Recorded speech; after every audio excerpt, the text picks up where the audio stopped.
Folks, today's Thursday, March, first of all, it's April 2nd, 2020, and here's what's coming up on Roland Unfiltered. The latest information about the COVID-19 pandemic. More than 5,000 Americans have died as a result of this virus. Senator Kamala Harris will talk to us about the impact of the coronavirus on black communities and why she is staying in D.C.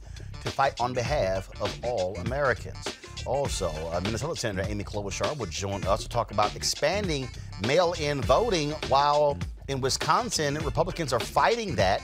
And also in Georgia, a top Republican says, oh, if we do that, that's going to cause all of us Republicans to lose. Voter suppression? How do small black businesses get help to stay afloat during this pandemic? We'll talk with John Bryan, who's the founder of Operation Hope. At least 7 people test positive for COVID-19 after attending a Kojic conference in Kansas City. Pastors, y'all need to stop meeting. And smaller churches are in danger of closing without help from their parishioners. We'll tell you how larger churches are trying to help. And got a little fun on the show. Some people, of course, staying at home. So I've got a friend of mine out of Miami who's a bartender who's going to have some nice, fun drinks you can make at home while you are social distancing. Plus, Samuel L. Jackson says it's time to stay at home. It's time to bring the funk. I'm Roland Martin Unfiltered. Let's go. He's got it. Whatever the miss, he's on it. Whatever it is, he's got the scoop, the fact, the find. And when it breaks, he's right on time. And it's rolling. Best believe he's knowing. Putting it down from sports to news to politics. With entertainment just for kicks, he's rolling. It's Uncle Roll, y'all. It's Roland Martin, yeah. Rolling with Roland now. He's funk, he's fresh, he's real, the best, you know he's Roland Martin now.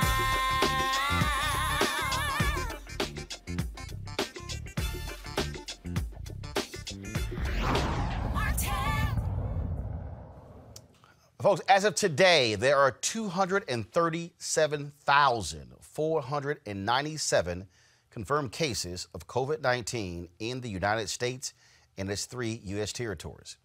5,712 patients with the virus have died. That's 1,103 more than yesterday at this very time. 10,324 patients have recovered. Just a moment ago, Vice President Mike Pence was speaking at the news conference where he said 1.3 million tests have been administered. More than 200,000 Americans have tested positive for coronavirus. New York, of course, is the epicenter of the pandemic in the United States. It is going on. Their hospitals are simply being overwhelmed. Here is New York Governor Andrew Cuomo with his daily update. We have about 6 days of ventilators in our stockpile, meaning if the rate of usage, the rate of people coming into hospitals who need ventilators, if that rate continues, in our stockpile we have about 6 days. Now, if the apex happens within that time frame, if the apex increases, if the apex is longer, we have an issue with ventilators. These numbers, by the way, are also going to be compiled every night. There's a difference of opinion. How many will you need? We'll need what we need. You know, I have no desire to acquire more ventilators than we need. The way we basically are acquiring ventilators is the state is buying them. They are very expensive and the state is broke, so I have no desire to buy more ventilators than we need. But we need what we need. If a person comes in and needs a ventilator and you don't have a ventilator, the person dies. Folks, what we're hearing of obviously is devastating. Again, all across the country, we're hearing governors talk about the impact of coronavirus. On this show, we've talked to folks in Albany, Georgia, in Mississippi, all across the place. And people are, I think, are really getting an understanding of how significant this is and where we are actually headed with this pandemic. Now the CDC is even suggesting that all Americans may have to wear protective masks. That is a problem because you don't have enough masks. You still have police officers who are saying they don't have the equipment. In fact, they have shipped masks directly to New York City for police officers to have protective covering here. And so this is, I'm going to go in 1 second, I'm going to pull up a story. This is from the Atlanta Journal-Constitution, where they are reporting, again, that the CDC may very well call for all Americans to wear face masks, which is of course, a change from what they previously had been recommending. And so according to this story that is in Stat News, and so this is the piece right here. Anthony, go to my iPad, please. It says, White House expected to recommend Americans wear cloth masks to prevent coronavirus spread. The folks with Stat got this document.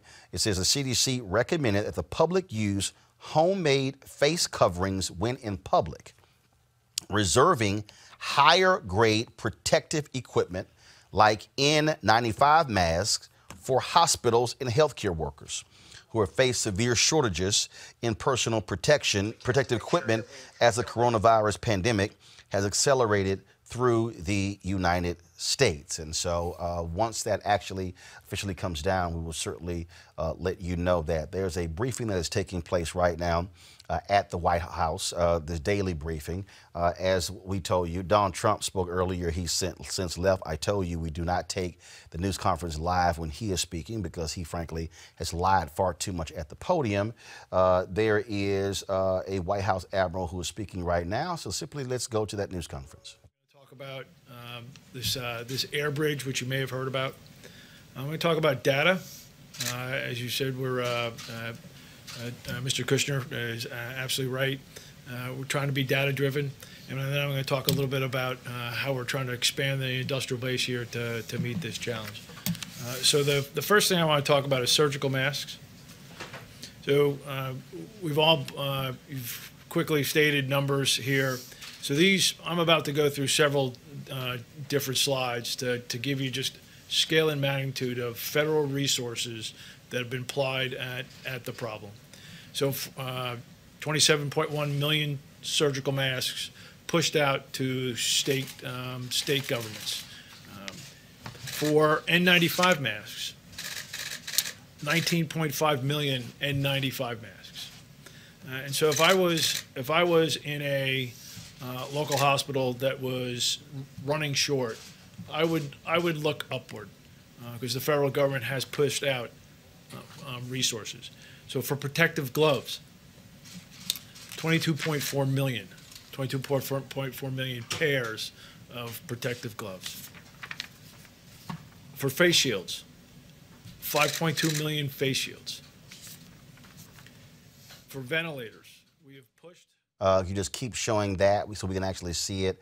So go ahead and go to the split screen so you still show me and show the news conference where they can actually see the graphics they're actually using. I do want to go to the phone lines right now. Minnesota Senator Amy Klobuchar is on the phone line with us. We're seeing what's happening with these elections. While we are dealing with the pandemic, you still have elections going on. In Wisconsin, Democrats are desperately trying to push back the primary on Tuesday on April 7th, but the Democratic governor wants to move forward. A few moments ago, a federal judge actually did not agree with them to stop the election, but did put some procedures in place for people to have more time to get absentee ballots. In some states, they're saying we need to go to a completely mail-in election.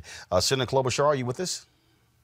Yes, I am, Roland. It's great to be on. I see you actually on the video. Okay, all right then. All right, didn't realize they had you on video. They told me it was a phoner.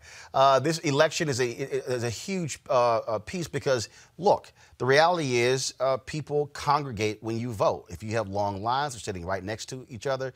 We saw that in the states that voted just a couple of weeks ago. You see people who are trying to get this change in Wisconsin. But you also have it was happening in Georgia where the Republican Speaker of the House actually said that this would be horrible because this will ensure Republicans lose. And so how in the world do we deal with this when we're trying to deal with a pandemic, but you got partisan politics here where we have Republicans who do not want to see mail-in balloting because they actually believe that if more people vote, they lose? It's unbelievable, and I really appreciate that you're talking about this long-term problem. We know the short term. We've got to get the medical equipment out. Despite all these claims by the White House, we know that so many of our frontline workers don't have medical equipment, that this administration screwed up at the beginning when it came to the tests, and that's resulted in actually the need for more medical equipment because we weren't testing people to begin with to figure out who should be quarantined and who shouldn't.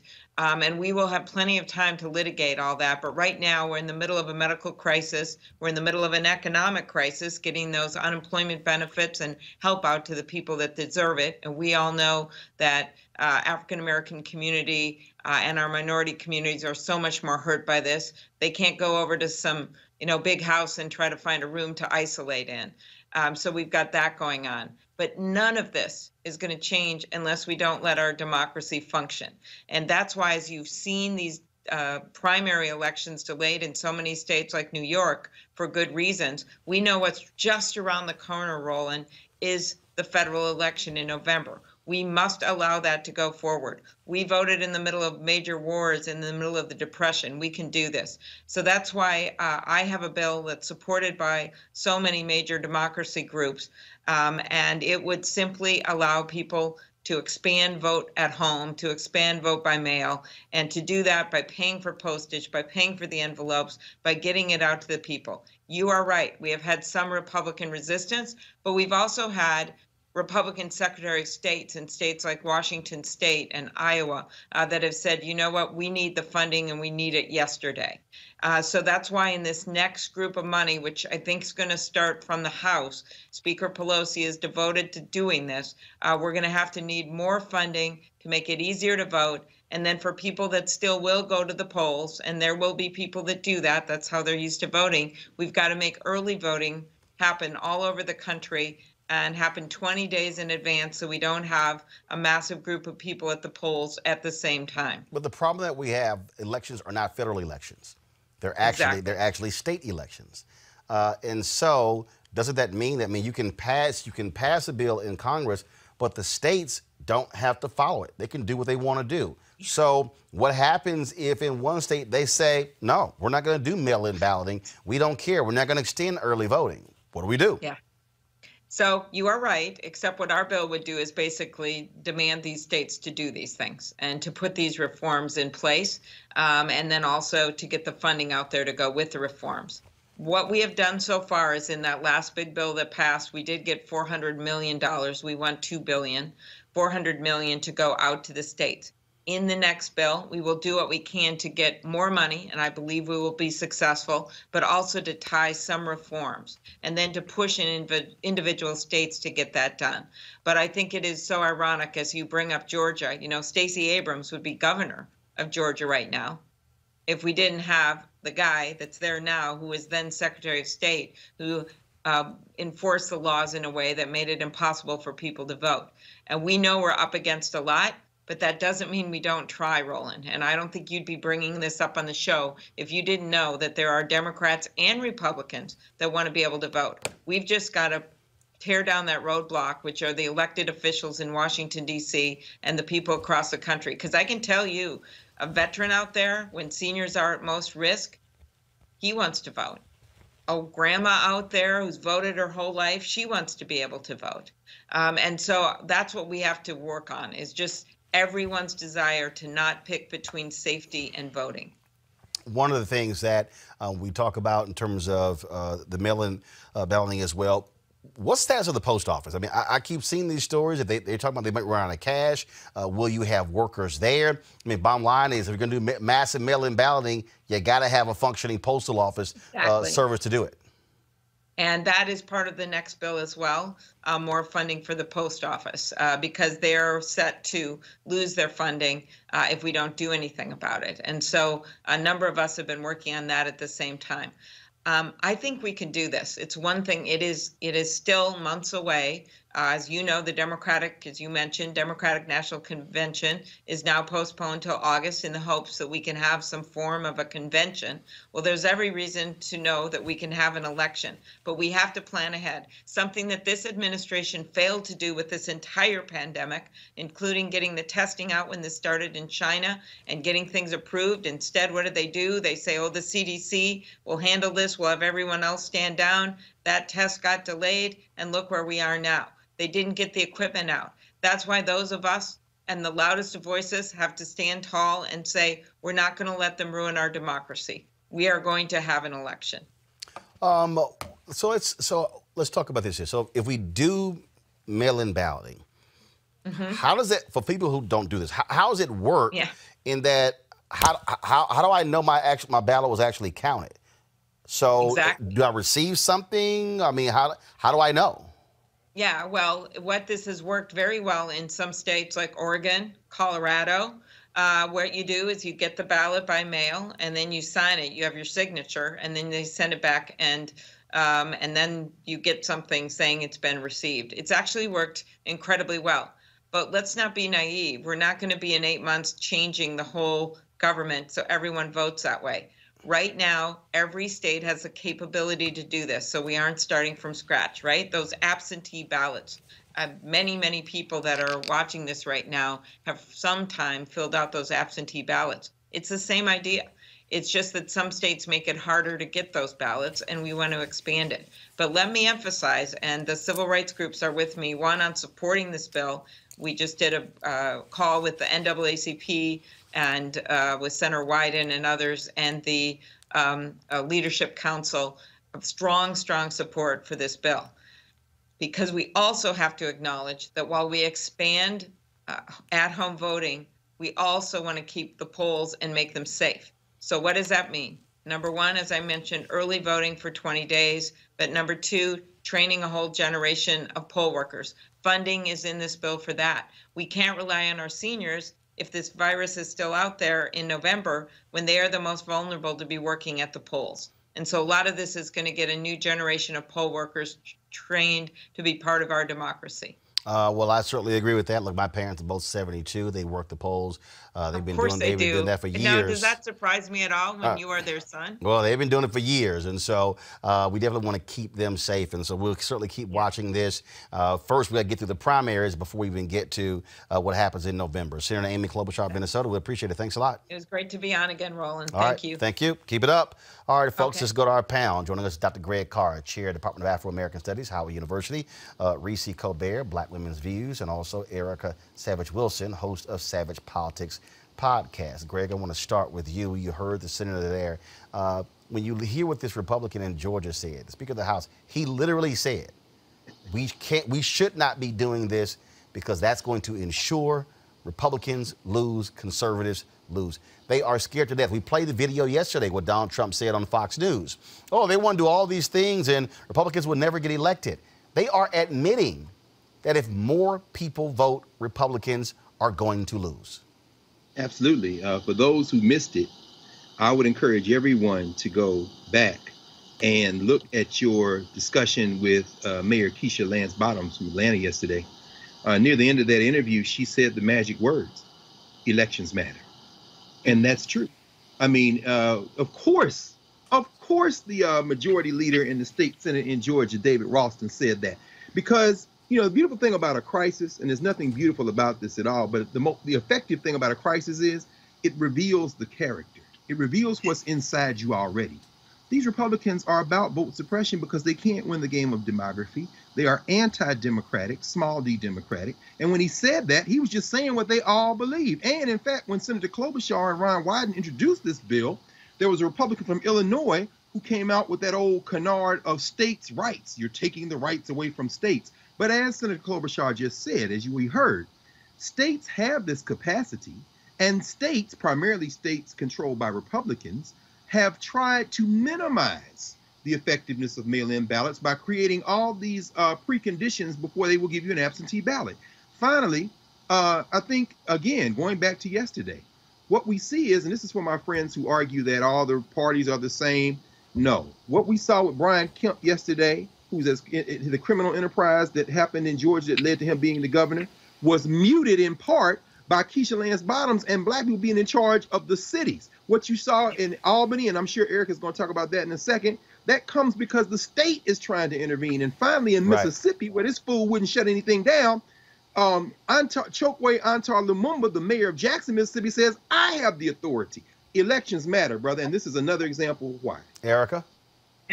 Oh, absolutely. I couldn't agree more. And of course, Albany is my hometown. And one of the things I know for sure about Speaker Ralston is that he is through and through Republican. And what he has also done is that he's authored a letter that was signed by 11 people in politics, one of which is the appointed Kelly Loeffler, who was found days after she was appointed to Senator Isaacson's seat in December.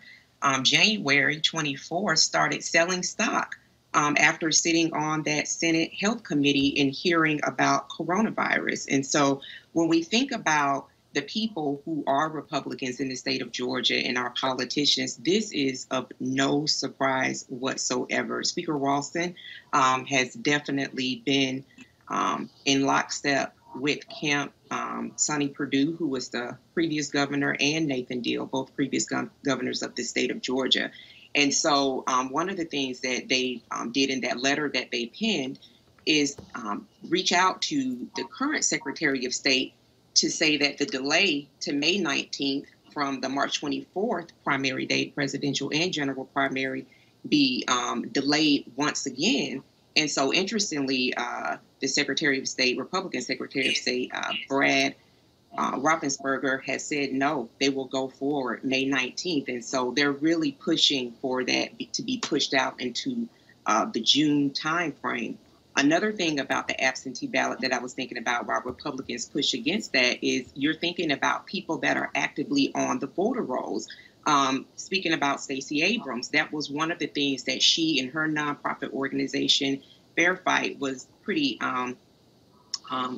prominent in ensuring that those people that were purged in Georgia around the time that she was running for governor, those 200,000 plus names that were purged, be added back, and they got about 50 or 60,000. But this definitely is continued in the vein that I've come to expect with the state of Georgia Republican leadership. Well, Reese, it goes beyond Georgia. The fact of the matter is they're fighting this all across the country, and they're just tossing out again, oh, voter fraud, voter fraud. What, as Senator Klobuchar said, you got two states who do their entire elections by mail-in.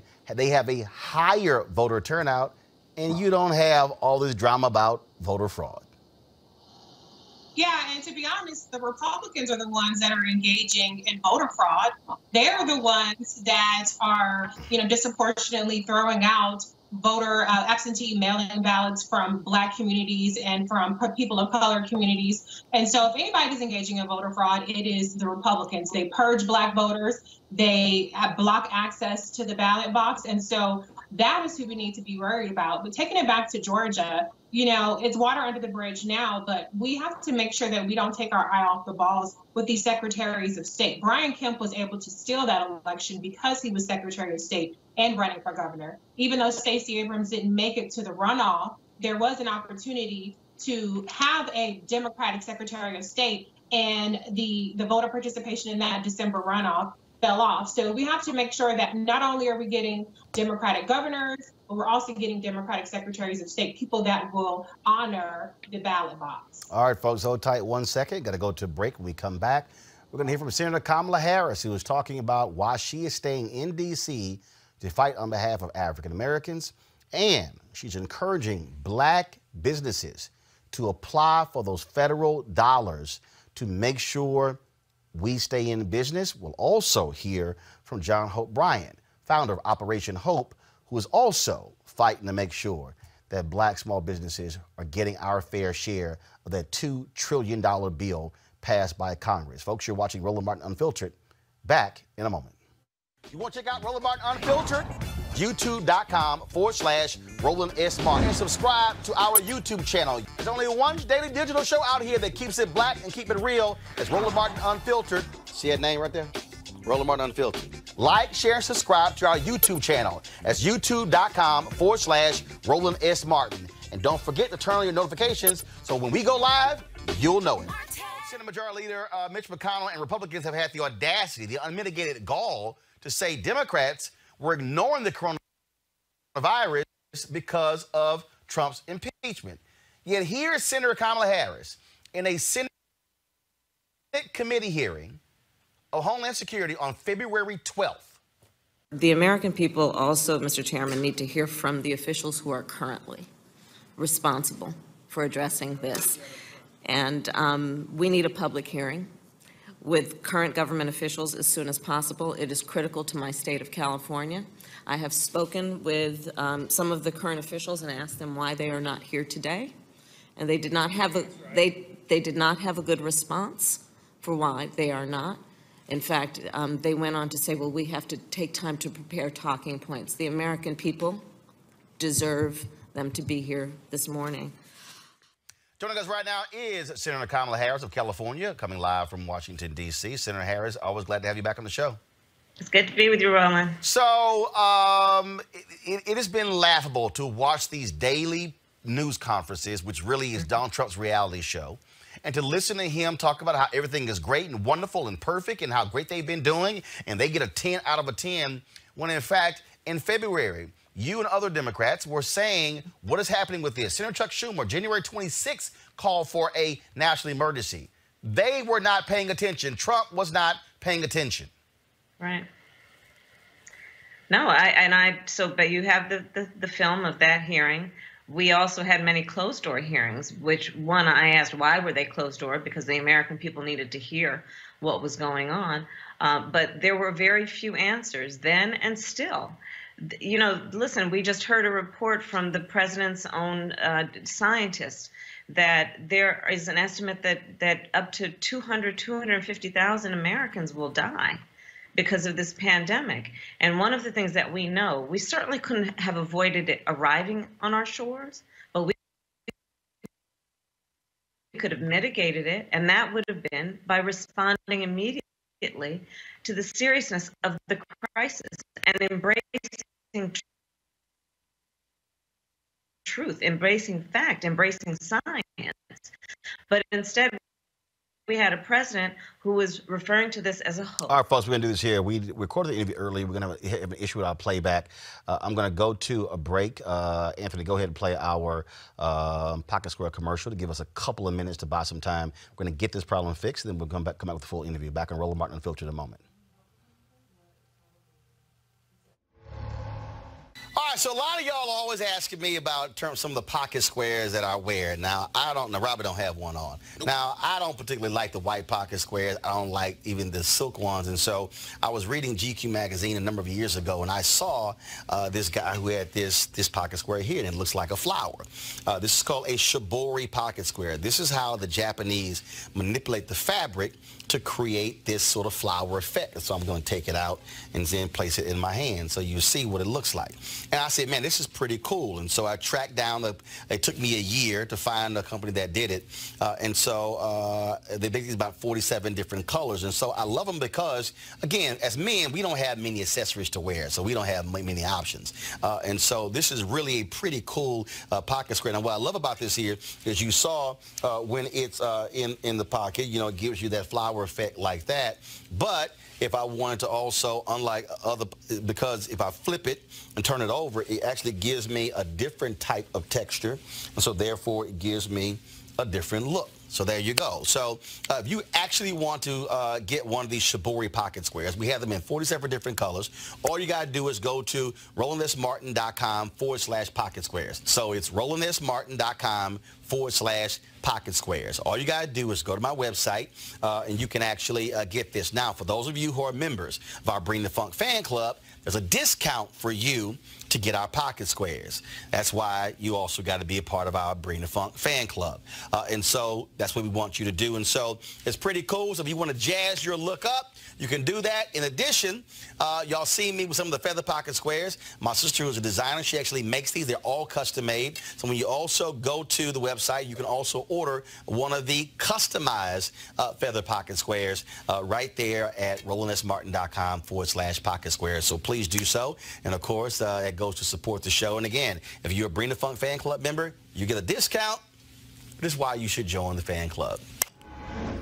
All right, folks, again, so what we're doing is we're going to have the Senator Kamala Harris interview for you in just one moment. We have some technical issues, but we're going to get that all taken care of. I got to do this for y'all. You talk about just utterly hilarious. So today, Brian Kemp said something, Erica, that was unbelievable. He literally gave a news conference where he said that, you know what, I just learned about how coronavirus can be transmitted. First of all, I just want to play this for y'all. So, Anthony, go ahead and play this. You know, I think it's the reason I'm taking this action. Just like I've continued to tell people, I'm following the data, I'm following the advice of Dr. Toomey. Her and I both mentioned in our remarks, you know, finding out that this virus is now transmitting before people see signs. So what we've been telling people from directives from the CDC for weeks now, that if you start feeling bad, stay home. Those individuals could have been infecting people before they ever felt bad. Well, we didn't know that until the last 24 hours. And as Dr. Toomey told me, she goes, this is a game changer for us. And I have been listening to her advice. You know, I think it's the reason I'm taking this action, just like I've continued to tell people. You just learned that in the last 24 hours? Erica, the Centers for Disease Control is down the street. Where's Erica? You from Albany, right? You guys, Erica there? I'm here. Okay, Erica, what's the state capital of Georgia? Atlanta. So the state capital of Georgia is in Atlanta. Mm-hmm. The Centers for Disease Control is located in Atlanta. And Brian Kemp, the dumbass governor of Georgia, just learned in the last 24 hours you could not show symptoms of coronavirus. Lies, lies, lies, lies. The last 24, I'm sorry.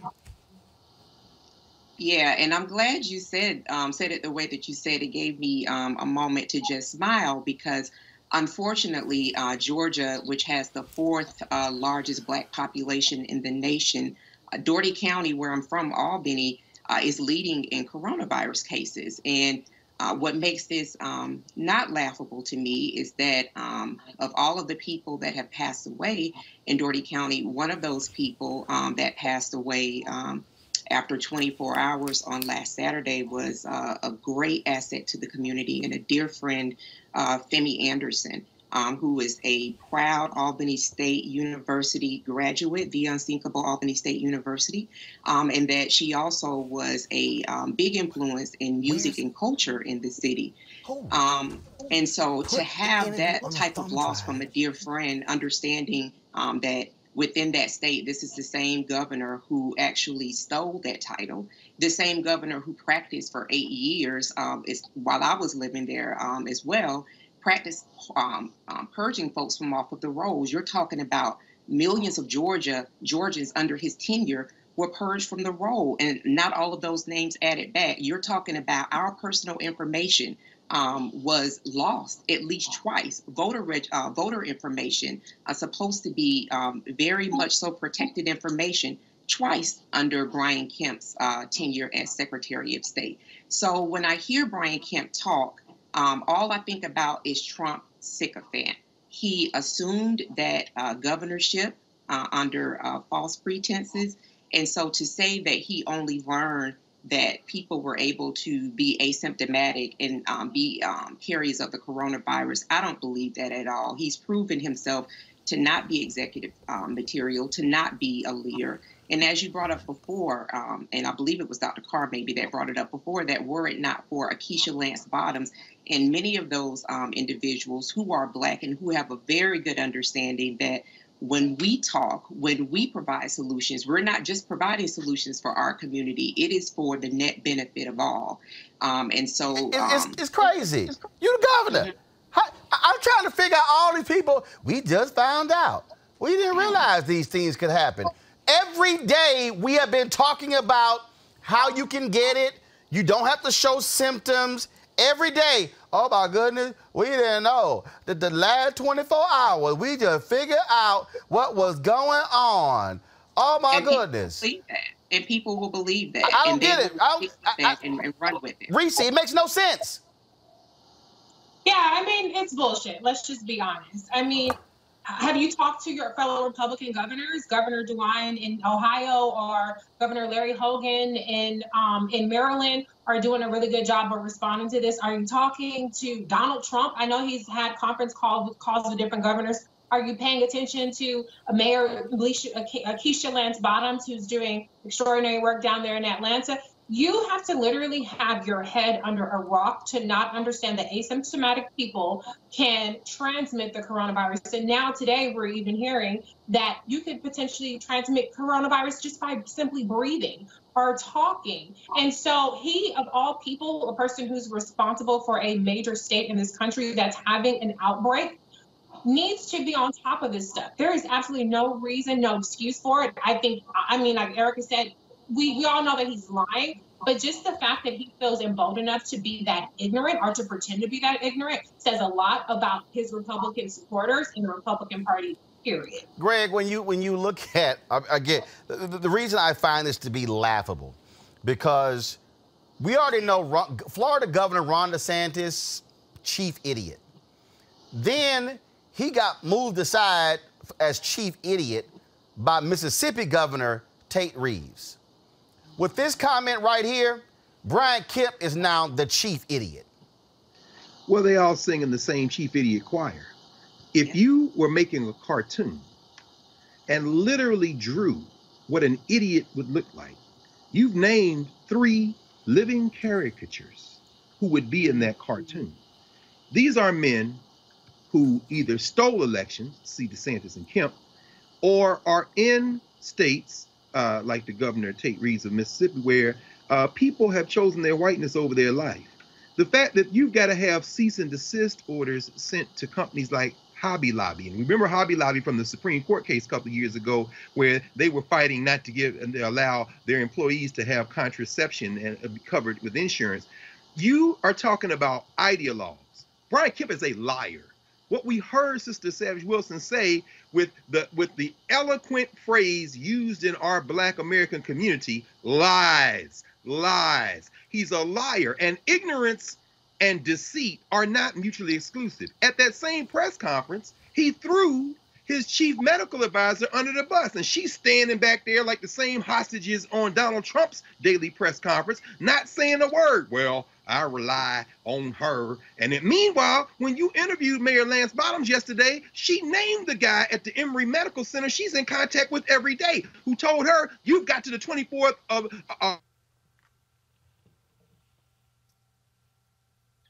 All right, looks like Greg is frozen up. But I want to... is Greg there? Did it unfreeze? Greg, finish your point. Go ahead. No. I was just going to say very quickly that Lance Bottoms, using medical advice, then went on to immediately sequester Atlanta. The bottom line is this, brother. You've named it with Kemp. These are liars, and they're using ignorance as an excuse. But at the end of the day, people need to understand these rogue ideologues are willing to sacrifice your life to get and maintain power. That's the bottom line. Anthony, I want you to go to my iPad. Folks, this is an interactive map from the New York Times, okay? You see where the gray is on the far left is no travel. Okay? That's no travel. That gray you see on the left. On the left. The darker portion, darker stuff is, you see, it's called closer to normal travel. Look at that. Now remember, they always talk about these elections, and they're always talking about, you know, southern states. Look at all those red states. The dark color and the lighter color. So let me say it again, y'all. The gray area of this New York Times map, that's called no travel. As you see this map, what is it telling you? Oh, you see New York, Vermont, Massachusetts, Connecticut, Maryland, D.C., New Jersey, Pennsylvania, most of Ohio, West Virginia, Illinois, Wisconsin. Then you go to most places in Colorado, New Mexico. You see, you look at California, Washington State, Oregon State. But look at all those red states. North Carolina, South Carolina, Florida, Arkansas, Mississippi. Y'all, this is as of last week. That's why this damn thing is spreading. It is spreading because these ignorant governors was so idiotic and did not want to tell people to keep their ass at home. And guess who's now getting sicker? Those same states. Greg, go ahead. No, I was just going to say very quickly, much of that activity in the states where our people are, especially the South, as the Times article kind of goes on to explain, is because our people are at the bottom of the socioeconomic order, which means they are the ones who are in the grocery stores, who are still at the bodegas, who have to travel to work. And also, they are also the ones who have to go farther, particularly in the South, and Erica knows this as a Southerner like we are. They have to go farther to get supplies from a grocery store. So in the red, even in those states where our people are, that red isn't necessarily because they want to be out. That blood red underscores your point. There's still 12 states that haven't shut down. This is what is driving me crazy here is that this is death. Reese, this is literally death. These people are putting their livelihood. I mean, these governors are playing games. This is no time for games. Reese, go ahead. Yeah, absolutely. And another thing to point out is you have like Governor Ron DeSantis, who finally decided to put in a stay-at-home order. But then the things that they classify as essential services, and Brian Kemp is guilty of this as well, basically allows for business as usual. I mean, if you are allowing churches to have these large gatherings, where we know from one particular choir rehearsal that happened a couple of weeks ago, where more than half of the people who came just for rehearsal ended up coming down with coronavirus, that, you know, you cannot allow large gatherings, whether it's for church, and we love the Lord, but you need to see the Lord on Skype or on these online, you know, programs, instead of going into church and infecting other people. So even with these stay-at-home orders, they're not equal stay-at-home orders. And I think that some Republicans are kind of putting in such lenient stay-at-home orders that they're not going to be effective. And even today, I saw on CNN earlier that the death projections that, you know, Donald Trump and his folks have been trying to socialize or normalize us, that 100,000 plus people will die, even that has been, you know, revised upwards because the social distancing and the stay-at-home orders have not been effective enough, and they have not been widespread enough. Well, they're not effective, Erica, because unless you go hard, like they did in California, and force people to stay inside, they're not going to do it. And I'm telling you right now, we're going to discuss it a little bit later, these churches, Reverend Jackson had a phone call today, Erica, with more than 1,000 churches trying to get these black pastors to keep their behind at home. Your home city, Albany, somebody was infected, went to a funeral in Albany, Georgia a couple of weeks ago, infected a number of people. 30 people in Albany have now died as a result. People need to understand this thing does not discriminate, and we're going to be the ones who really get hurt by it the most. Erica, final comment before I go to a break and come back with the Kamala Harris interview.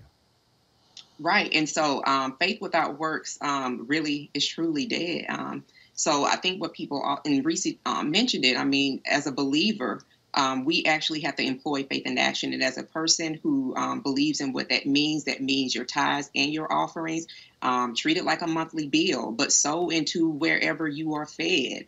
Just on the Albany piece, I just want to mention, because I don't think that there was mention of this right before those funerals, Albany had a marathon and a half marathon that drew upwards of 1,200 people from 34 states and 7 foreign countries to help qualify for the Boston Marathon, the Snickers Marathon. They've been doing it for 14 years. So that, coupled with being a couple days later, you have this funeral gathering, really did make Albany a hot spot for coronavirus in the state of Georgia, unfortunately. Well, that is quite unfortunate.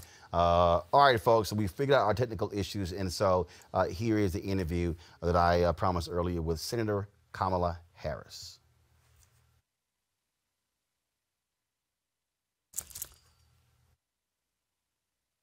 The coronavirus because of Trump's impeachment. Yet here is Senator Kamala Harris in a Senate committee hearing of Homeland Security on February 12th. The American people also, Mr. Chairman, need to hear from the officials who are currently responsible for addressing this. And we need a public hearing with current government officials as soon as possible. It is critical to my state of California. I have spoken with some of the current officials and asked them why they are not here today, and they did not have a they did not have a good response for why they are not. In fact, they went on to say, well, we have to take time to prepare talking points. The American people deserve them to be here this morning. Joining us right now is Senator Kamala Harris of California, coming live from Washington, D.C. Senator Harris, always glad to have you back on the show. It's good to be with you, Roland. So it has been laughable to watch these daily news conferences, which really is Donald Trump's reality show, and to listen to him talk about how everything is great and wonderful and perfect and how great they've been doing, and they get a 10 out of a 10, when in fact, in February, you and other Democrats were saying, what is happening with this? Senator Chuck Schumer, January 26th, called for a national emergency. They were not paying attention. Trump was not paying attention. Right. No, but you have the film of that hearing. We also had many closed-door hearings, which one, I asked why were they closed-door, because the American people needed to hear what was going on. But there were very few answers then and still.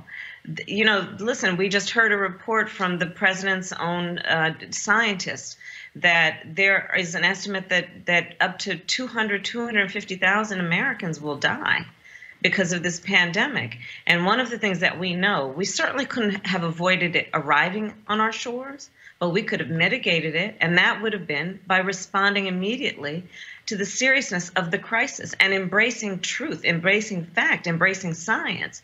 But instead, we had a president who was referring to this as a hoax, a president who was being, I would actually argue, quite frivolous in the way he was approaching this, and because he was interpreting everything that was happening through the lens of his life and his priorities as opposed to the American people. You know, Roland, this is one of those moments where the people deserve their government to work.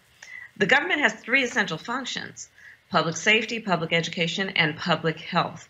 But part of the problem with Donald Trump is he has never fully embraced what it means to be president of the United States. He does not believe in government. And so at this moment, where the people need their government to work and need their president to take on a sense of responsibility for the public health of the nation, he has fallen short. And what has happened instead, thankfully, is we have leaders at a local level, at a state level, who have been shouldering on broad shoulders the responsibility for taking this on. London Breed, the mayor of San Francisco, was the first mayor in the country to say, you know what, we're locking this down. We're going to have people stay at home. And the most recent reports I've heard is that her hospitals are therefore not yet at capacity because she took the issue very seriously at its early stages. Well, and it's also shameful to watch somebody, and do understand, I said this on ABC in 2017, I cannot call him president because he doesn't respect the office. I prefer to respect the office, but until he respects it, I can't call him by that title. And what he has consistently done, he doesn't want to fully maximize the National Defense Production Act. This whole idea of, well, no, we got this whole thing worked out. Then to question whether or not hospitals actually need as much protection. Do they need the gowns? Do they need the masks? I'm reading these stories. I'm talking to people I know who've had loved ones in New York die, and they're talking about the ventilators. Now, I read a story the other night where, hey, if you have a heart attack in New York, if they can't revive you on the scene, they don't even take you to the hospital because of coronavirus. And what we're seeing are daily news conferences about, hey, I'm #1 on Facebook. Everything is great and wonderful. We're doing a great job. I mean, it does nothing but anger you to watch the failure of Donald Trump and the federal government respond to this coronavirus. No, I mean, to add to the points that you're making, the hospital workers, you know, so many of our healthcare workers are women of color who are going to work every day, leaving their babies at home because they believe in their mission, which is to help save lives. And they are going to these public health facilities, hospitals and clinics, and they are doing their work without the appropriate protective equipment. They are coming home knowing that there is a potential for them to infect their family, and they're doing it because they believe in their mission. Some of the heroes coming out of this, clearly one of them is not the President of the United States, but some of the heroes are these healthcare workers who are, you know, not just doctors and nurses, but the folks who are working in the hospitals every day, helping to bring aid to the people who need relief. And that's why I'm fighting for them, and that's why I actually stayed in D.C. instead of going home to California. We need to make sure that we are fighting to get the resources to the hospitals.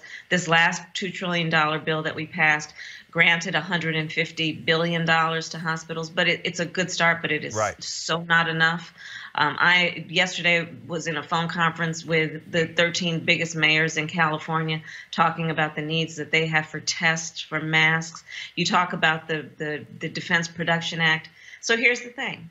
Donald Trump doesn't get what it means to be President of the United States. Because if he did, he would understand the President of the United States has been equipped with certain tools to use at a time of a national crisis. One of them is the Defense Production Act, which simply gives the president the authority to say to the private sector, you need to produce this, you need to manufacture this in the best interest of the well-being of the nation in a crisis. So he just sat there having that tool at his disposal and not using it. And now, just in the last few days, he has to encourage the production of ventilators. But let's be clear about this. The production, they've not yet been produced. It takes a while to produce the numbers that we need and then get them to the streets. And so I'm saying, okay, good, do that, but also let's get the production going of masks. Let's get the production going of tests. People are dying every day in this country. And had that taken place in early February, here we are now in April, they would have been ramped up, would have been able to get all of the equipment needed, would have been rolling up the assembly lines, but instead they're saying, oh, no, here we go. And the same thing with the tests, the exact same thing. I mean, you got people who are sick, but they can't get tested because they're not sick enough. So here's the thing we have to do. First of all, we've got to make sure that, you know, there's a lot of misinformation out there, and we need to make sure that folks understand what is available to them. And that's about, I've got all the numbers and the website information to give you so you can post that on your show. But the part of it also that concerns me is that the very nature of this virus is it is predatory, and it preys in particular on people who have pre-existing health conditions. So what I've been looking at is when you look at the fact that Black children are 20% more likely than other children to have asthma, when you look at the fact that Black families are 40% more likely to have high blood pressure than others, when you look at the fact that Black women are 3 times more likely to have lupus than white women, when you look at the fact that those who have sickle cell anemia are very vulnerable to respiratory viruses, we've got to make sure that our folks know where their vulnerabilities are and encourage folks to seek treatment. Because compounded on all of this is what we know. You know, I've talked to you about this so many times, my work on Black maternal mortality. We know the racial bias that exists in the healthcare system. And so we've got to do what we can to try and overcompensate for that and encourage folks to seek out help. And to know where their vulnerabilities are so that we can make sure that they are taking extra cautions to be safe. It's very interesting. I was this guy, this conservative who I follow, and he is constantly complaining that California Governor Gavin Newsom put the state on lockdown, as you said, following London Breed in San Francisco and some of the other mayors, and then went statewide. And I'm going, and all he's done for 2 weeks is complain that this is too much. You've got Devin Nunes, congressman, Republican congressman from California. Oh, why aren't the kids being back in school? And I'm literally sitting here going, idiots. Do you not see what's happening in New York? Look what happened in Florida and Mississippi. The Republican governors totally ignored what was happening, and now it's going through the roof in terms of what's happening in their hospitals. Now, and so what I don't seem to understand are these people who have this belief that, hey, you know what, we can still just keep going to places and going to church and being in groups, and it's really not going to be a big deal. This thing is a killer. Yeah. And we still don't understand how we haven't even understand really how the depths of this, because you haven't had really widespread testing. But let's I couldn't agree with you more. We have so many people who are examples of an utter failure of leadership. You know, crisis brings out the best and the worst. Yep. You know, back to those healthcare workers who are going to work every day. Heroes, because here's the thing. Unlike if they were called to do their profession and their skill of saving lives in a time of war, where they would have to go and deal with the trauma every day, these healthcare professionals, all of them, are going to work every day, not only dealing with extreme trauma, but knowing that they're exposing themselves and their families by extension to harm. Heroes. Mm-hmm. Let's talk about what we need to do to have legislation, which is part of the reason I'm fighting here in D.C., to get paid sick leave. Yep. Workers deserve to have the time to be home and get better when they are sick without worrying about whether they can put food on the table to feed their babies or have a roof over their head. Part of what I'm fighting for is to say that we need to protect consumers. April 1st was yesterday. So bills got to be paid. The rent needs to be paid. Well, 3.3 million people plus an additional 6 million people in the last 2 weeks have filed for unemployment, which means they're not going to get another paycheck, which means that by the end of the month, they are going to probably also lose their health care coverage. So what we need to do is make sure, and I'm saying, suspend penalties for late charges on credit cards, because people are going to start paying for food on their credit cards. Yep. I'm saying that we should suspend reporting to the credit bureau in terms of credit scores, because people are going to be late paying their bills it's going to happen during the course of this pandemic, and we want to make sure they won't suffer their entire lives for having that blemish on their credit score to the point that they'll never be able to get back up on their feet. We've got to fight to make sure that we are also dealing with the fact of social isolation. Roland, I'm so concerned about the mental health implications of this. You know, for the folks who go to AA every day or NA, and now they are at home alone. So many of our seniors who their entire social life is around church, and they can't go to church. Well, yesterday we had domestic violence expert of how we were seeing an increase in that all across the world. I'm very concerned about that. I'm very concerned about, you know, I specialized for a long time in my career as a prosecutor. It's an uncomfortable subject for many, but child sexual assault, you know, the number of children who are in abusive homes, where for those children, the only safe place to go was school, and now they can't leave home. So there's a lot of work we need to do right now. And I'm so sick of these folks in D.C. who are supposed to be leaders and are in a state of denial and in a state of political manipulation. Let's just focus on what we all collectively know needs to get done. We need to advocate for the least of these. This is that moment. This is a moment where we have got to be strong for each other. We've got to be patient with ourselves and each other. We've got to reach out to folks. I'm saying, you know, yes, social distancing, but not emotional distancing. This is a time for every one of us to really to express all that we have and are capable of showing in terms of leadership and stability, because this is a crisis that we are in, unlike anything we have seen in our lifetimes. You know, and to that point, We lived through 9/11, most of us. It was, by its nature, it was a national security crisis. We experienced and lived through the Great Recession, which was a financial and economic crisis. Wall Street crashed. People lost their homes and their jobs. This here is a public health crisis at its core, which has resulted in an economic crisis. But the public health piece of this is going to require a lot of attention. So that's about our advocacy for masks and ventilators and protective equipment for those healthcare workers. It's about advocating for our children. 3 million children, 3 million students in the United States don't have access to broadband. So while we're talking about, oh, children are at home, kids are at home, and they're supposed to be educated online, well, not 3 million of them. I spent, as you know, an entire year campaigning for President of the United States. I spent a lot of time in South Carolina and in rural South Carolina. Yep. There's no broadband there. In Camden, New Jersey, in a school district of 6,000 students, 30% only have access to internet or access to technical equipment. So these are the things we need to deal with right now. And this really is about each one of us reaching out to our friends, to our neighbors, letting them know they are not alone, and advocating and helping to support them and weather this storm. Last question is not even a question, it's really a statement. Could you please implore the small black business owners who are watching that they have to apply for, look, $2 trillion plan. Look, this is a small business, okay? I started this show 2 years ago. You know, look, we did $700,000 in revenue our first year. We've got 10 employees. This thing has decimated us. Advertisers are fleeing. And what often happens for African Americans, what we do is we want to shoulder it.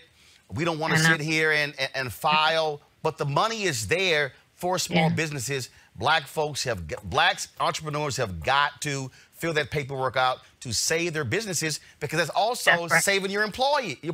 That's exactly right. So Roland, to your very point, and as we know, small businesses have always been part of the economic heart and lifeblood of our community.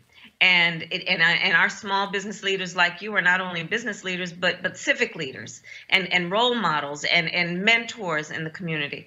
And Black women are the fastest growing small business owners in America. So you are absolutely right, because that $2 trillion bill gives grants, which means that folks don't have to pay them back, of at least $10,000, but also is going to give folks the ability, and this is part of what I'm fighting for, to be able to rehire the folks that you've had to let go.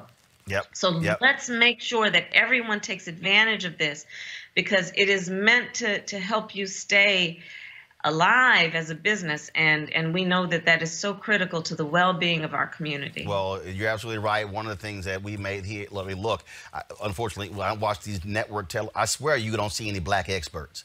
I mean, it's like, Lord, we don't, but what we've done is we've had black microbiologists, virologists, infectious disease experts, and I keep saying this is why we matter. And so certainly we've got to be here. Senator, we certainly appreciate it. Keep giving them hell. And you're right, time for folks in D.C. do their job. That's what they get paid to do. Yes. Thank you, Roland. Thanks a bunch. Take care. Take care. Be safe. All right, folks. Reese, that sounds like a vice presidential candidate to me. You know, this is why I go so hard for Kamala Harris, Senator Kamala Harris, because she puts in the work. You know, Roland, this show is so important because it does talk about Black issues in a way that no other show is talking about. Senator Kamala Harris is the only Black woman sitting U.S. Senator. She is one of 3 Black sitting U.S. Senators. One of them is a Republican, Tim Scott, and he is definitely on the opposition, and the other is Senator Cory Booker. But she is truly, truly an advocate for not just Black communities, but for people of color, for Native American communities, for U.S. territories like Puerto Rico, ensuring that they get their treatment, the District of Columbia as well, for LGBTQ communities, for children. I can go on and on and on. We just saw the interview where Senator Kamala Harris can tick off so many things. Her advocacy is so important, and I'm really, really heartened that she is sticking around in DC, because, you know, she's part of these really important committee hearings. There's a lot of work that's done behind the scenes. She's doing conference calls, she's writing letters, she's putting pressures on different agencies. We're seeing some of the fruits of that with, you know, the DOJ, for instance, starting to release prisoners. And throughout the country, people are starting to do that. That's some of the advocacy that she's led on. So absolutely, it's not about just having a Black person there for the sake of having a Black person. It's not just about symbolism. It's about the person who is calling the shots, who has a seat at the table, who has our interests at heart, and who's going to do the work and not just talk the talk. Greg Carr, when you heard her say she is staying in D.C. for a reason, that is the point. I remember there were people who got, a lot of Bernie Sanders people got mad at me when they had that procedural vote and he was still in Vermont and he came back the next day. I said, no, if you're trying to actually make a difference, you need to be in D.C. You need to be meeting with other United States senators. I mean, this is where you've got to have your elected representatives, frankly, on deck. They're doing the work, on the wall, whatever phrase you want to use, because what's coming out of the White House is pure just ignorance.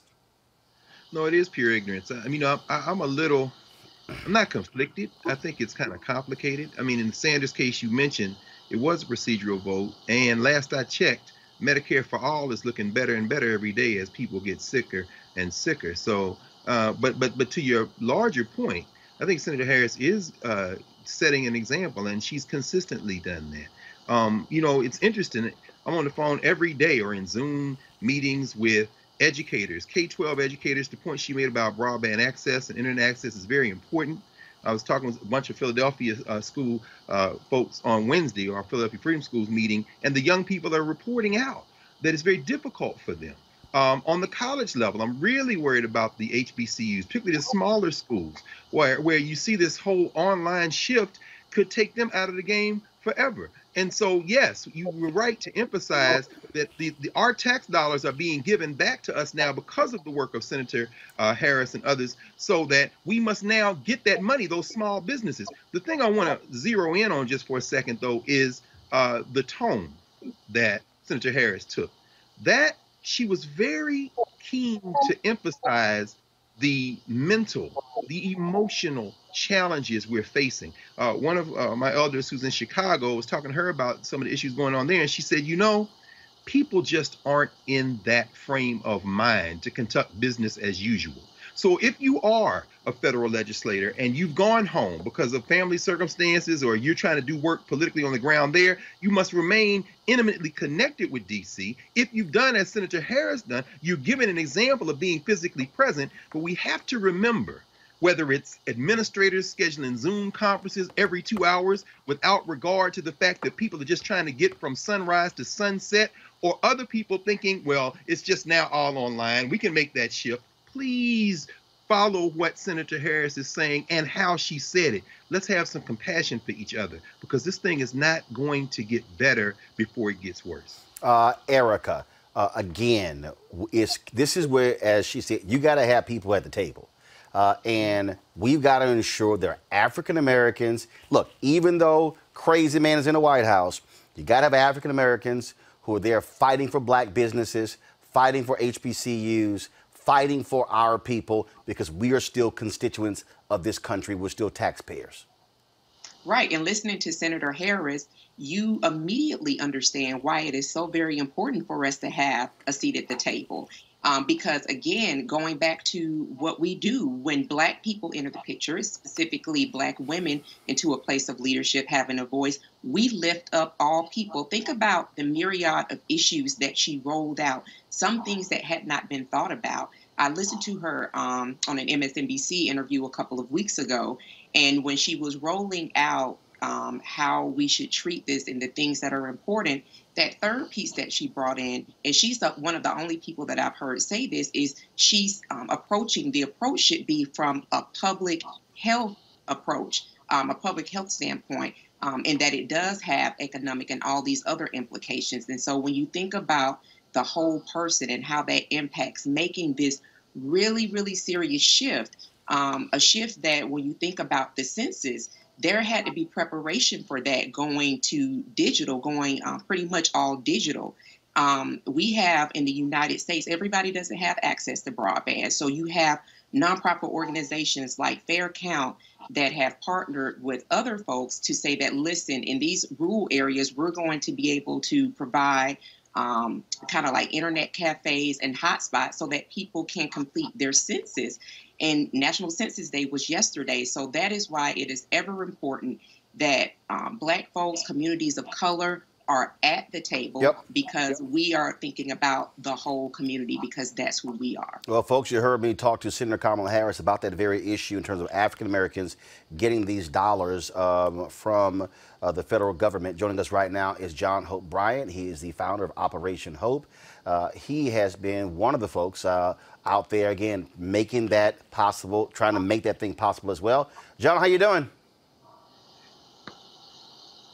All right, is John there? Hey, Roland. Hey, John, how you doing? All right. I'm well. Thanks for advocating on behalf of our people. Well, I certainly appreciate it, sir. Glad to have you here. And also, y'all see that water bottle sitting right next to John? Just so y'all know, yeah, he sent me one too. So this is a huge water bottle, so I keep it right here. It's not cheap. This is not the cheap one. This is the real deal. No, this ain't cheap. This ain't cheap. So nice big 25-ounce bottle. And so, Anthony, what are you doing? Go to Split Shot. And so just want y'all to know I stay hydrated doing this 2-hour show. And so we're certainly glad to be here. John, first and foremost, talk about, again, the work that you have been doing to make sure that we are getting our fair share of this $2 trillion deal Congress passed. Yeah, so let's keep it real clean here. We can play, we can get into political partisanship at another time. The color now is green. It's not red or blue. It's not black or white. It's green, as in the color of U.S. currency and sustainability of the environment. It's all hands on deck. I'll explain why, in my opinion, in a second. But and as you know, Roland, I've worked with successive administrations, Obama, Clinton, Bush, etc., because the color is green and we don't get enough of it, as you've been saying on your show. And thanks to the senator and others for working bipartisan basis, the good old days, bipartisan basis, to get this legislation through in record time. About 10 days ago, I got a call on a Saturday morning from the Treasury Department asking for my help. I said, of course, what? They said, we need creativity around a $300 billion small business liquidity program. Should it be equity? Should it be debt? Should it be a grant? So on and so forth. So I put out my iPad and sketched some stuff out and sent it to him. And a couple of days later, somehow it found its way, a draft of it in the Senate bill. It's going to be live, I think, this weekend and accessible to all Americans. I'm concerned that African Americans, for a range of reasons, African American small business won't get their fair share. Even nonprofits, by the way, listen now, everybody listening and watching this can get access to this. In other words, you get funding too. Individuals have access, companies have access, nonprofits and faith-based organizations should get liquidity. And again, independent contractors. So, for instance, if you're a freelancer, if you're somebody out there and you're a consultant, so you don't actually have a business set up, but you're just an independent contractor. Mnuchin today at the press briefing said that they can also apply for this. Business owners can now apply for up to $10,000 cash advance grant through the Small Business Administration, and then you can get working capital up to $2 million. And one of the things that also jumps out, there's a loan forgiveness in that if you keep your employees, right, John? Yeah, this is employee centric. First of all, it's unprecedented. There's never been a windfall like this of opportunity for our people if we take it ever in 100 years of modern government. This even going back to the Great Depression, never been anything like this before. And so, yes, if you keep your employees on, you don't pay that portion of the loan back. That's the grant piece that was built into it. So it functions like a loan. But if you furlough your employees versus firing them, bring them back, or hire, you get to keep that money in order to pay it back. It becomes equity in your business without having the government be your partner. Roland, let me give some little context for how big this is. Yep. People throw around these numbers and nobody really thinks about it. When we bailed out the automotive industry, everybody got all worked up about that. That was a couple $2 billion. When we had the mortgage crisis, of course, that was the worst thing since, as you know, the Great Depression. That was $187 billion, give or take. 2 weeks ago, it was $1 trillion, a T, went through the Federal Reserve, through the Fed window to banks to keep them liquid. Then there was a $2.5 trillion, this package, that just passed through. That's $3.5 trillion. There's probably another trillion that will come through as part of this whole stimulus. That's $4.5 trillion. That is 20 times larger than the last stimulus in the history of this country, and it's literally a quarter of the GDP of this country. $4.5 trillion. They're literally taking a $4.5 trillion worth of cash and plugging a hole in the economy covering 90 days. It's unprecedented. And the banking regulators have signaled to the banks, do not put undue pressure on borrowers, read black and brown folks in this example, who are good people. In other words, you paid before, but because you were laid off, because you have some trauma now, you can't pay right now.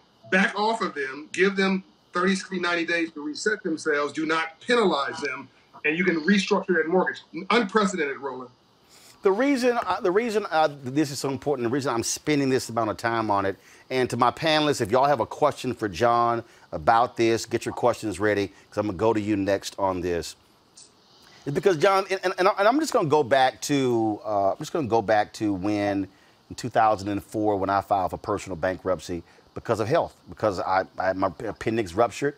And by the way, so proud, Roland, that you have no shame mentioning that. People should have no shame in their game about mentioning what's going on. It's just something that happened. I'm so glad you said that. A dude in the White House and filed bankruptcy 4 or 5 times. So it's like, so I mean, I'm just, come on. And so the reason, here's why I'm saying that. And you can speak to this because you've seen it. African Americans, we have been raised, we have been taught. Our whole thing has been you got to bootstrap everything. And so then what happens is we put all this pressure on our shoulder. How are we going to meet our obligations? How are we going to pay it? And I've talked to people and they're like, man, I couldn't believe you filed for bankruptcy. I was like, yo, white folks created this system. I'm just using the system they created. And I remember, and I never forget, I remember sitting in the room and I looked at the faces of all the black people. Man, it was pain, it was pressure. I saw these white folks who were perfectly fine. So I'm talking to this one dude, and he's telling me, man, this is the 3rd time I filed, wasn't no big deal. And when I look at it, so last night, just so everybody understand, I ain't got a problem saying it. So when I got a phone call from my CFO, and she said, look, what are we going to do about the show? I said, what do you mean? She said, well, you're not paying yourself from the show. You're living off of your speeches. Your speeches have all been canceled. Right. She said, advertisers are not spending money. What are we gonna do? So I'm sitting here. I'm looking at all the financials. I'm going through. Okay, how much are we getting from YouTube? How much are we getting from our followers? How much more aggressive can we get to ask them to give? And I'm going through everything, and then I'm also looking at all these news stories. And I'm seeing that this initiative begins tomorrow. Mm-hmm. She got an email at 4:30 this morning, because I was up. I said, yes, y'all applying for this tomorrow. Yep. I wasn't gonna sit there as a small business owner, yep, with 10 employees, yes, watch something that we launched end because, oh my God, I don't know what to do. That's $2 trillion. Black people, let me be real clear. White folks, the moment this bill got passed, was focused on this. I need black people. Black women start a business at a faster rate than anybody else. There are 2.6 million black-owned businesses, 2.5 million have 1 employee, doing an average revenue of $54,000. Here's the federal government saying, hey, you can apply for this thing and immediately get a $10,000 cash grant. And then we can help you when it comes to, because what I saw was, hold up, if I keep my employees, don't lay anybody off, how much, loan forgiveness? Loan forgiveness mean you ain't got to pay it back. And no credit score requirement for the first time ever, Roland. No, the traditional requirements have been set aside. This has never happened before. 2 things need to happen in our community. Young folks need to, and our elderly people, my auntie, 86 years old, called me and said she was going to a funeral. I said, please allow me to be blunt with you. Sit down. You ain't going nowhere. If you go to a funeral, you're going to end up being in one.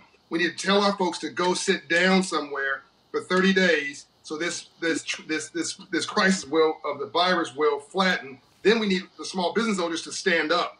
We need our people to sit down. We need small business owners to stand up and apply immediately as if your next breath depends on it.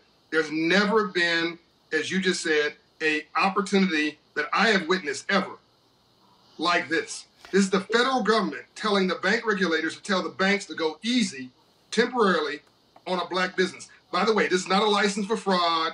It's not a license for cousin boo-boo to be a flake. I'm talking about responsible people. Most of our people are responsible people who could pay their bills if they could.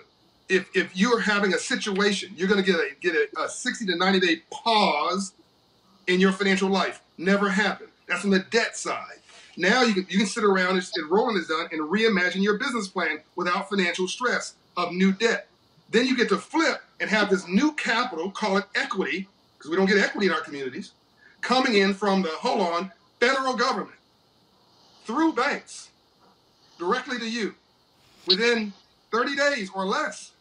So, John, We're not going to get this, Roland, because we're not going to pay attention. And by the time we do, the money's gone. Go ahead. Reese, you're going to be first up with your question. But I got a couple of people on YouTube, and they're like, yeah, but you got to do this thing through a bank. Well, most business owners, first of all, if you're a business owner, you likely have a business bank account. Yeah. So you probably are already doing business with a bank. So, John, go ahead and just explain that. Yeah, we just need to stop it. Like, we kill ourselves before we even get out of the blocks. Just stop it. Stop with the cynicism. Stop with the complaining. Like, complaining don't pay a bill. Like, this is serious, people. Go to the bank. The bank is just simply a conduit for this. This has been guaranteed by the U.S. Treasury Department. I was part of the design process. I'm telling you, this is an unprecedented opportunity. Wait to get some bad news before you create something for yourself, okay? Go to the bank and so go to the SBA and apply. You go through the bank that's SBA guaranteed and apply, as most banks in America, and see what happens. And call out, if you want some help, go to Hope Inside Coach. I'm in 22 states. I have clients in 40 states. My services are free. Talk to a Hope Inside coach, a Hope Financial coach. We will help you package this. Go to the Urban League or whoever. Go to the NAACP empowerment offices or whoever you have a relationship with, and let us walk you through the process if you trust us versus trust the bank. And the bank is literally a conduit because the loan is guaranteed by the Treasury Department, so the banks are cool with it. Reese, you got a question for John Hope? Brian? Yeah. I just want to, you said something about by the time people apply, the money is gone. Is this something that is time sensitive, or is it first come, first serve? What is the criteria for how this money is being shelled out? Is it something that if you apply and you meet the criteria, you'll get it, or do people have to worry about some sort of racking and stacking of the different applicants? It's a great question. And it's a double hit. By the way, your answer is yes and no to that question. I'll answer that in a second. First of all, you should get a check as a citizen. So if you filed a tax return, I hope everybody paid taxes, or at least filed a return. You filed a tax return in 18, 19, they know where you are. If you make $75,000 or less, translation, most black people, you're gonna get a check for $1,000, $1,500. If you have two parents in that household, two people in that household, and it's less than $150,000, you're gonna get 2 checks. If you have a child in that household, you're gonna get 3 checks. And that's gonna happen in the next 15 days. Set that aside for a moment. Then you have unemployment insurance that you can apply for if you've been laid off. Now, as a business owner, there is a deadline. I don't want to speak specifically until I see the new regs that they just did today, but my last check was June 1st. But the problem is not that. The problem is that it's $350 billion, give or take, for the small business program, and that sounds like a lot of money, but it's a big country, and the mainstream folks are going to the window first. And I'm concerned that by the time we get there, the money will be gone, even though the deadline will still be out in front of us. You need to apply like your last breath, depending on it, as in next week, over the weekend. Just keep trying to that website until you can apply or go through one of the conduits. Erica, your question for John Hope Bryant. Yes, thanks, John. My question is, will there be virtual sessions? You spoke about people going to Urban League, NAACP folks that they have relationships with. So I'm thinking about barbers. I'm thinking about hairstylists, will there be some type of virtual session where they can get guidance on how they need to go through the process of obtaining these grants and loans? So I know Derek, I know Mark Morial at the Urban League and the NAACP. I assume they're focusing on this. If not, hopefully through this video they will pivot, but they're very smart guys. I can't speak for them. I can tell you at Operation Hope, we are doing virtual sessions right now. So all of my offices, go to operationhope.org, it's all free, are doing virtual office sessions right now. By April 15th, we'll have a app out called Hope in Hand. It'll be on, whether you have an Apple device or an other device, Android, you'll be able to download it free again, and that will help you. You can go through the app to navigate to get to one of the coaches. So you go through a coach, go through MBDA, go through SBA, or go through a bank that you have a relationship with through their SBA department. Greg Carr, your question for John Hope Bryant. Thank you, Roland, and thank you, Brother Bryant, for this work, and especially now.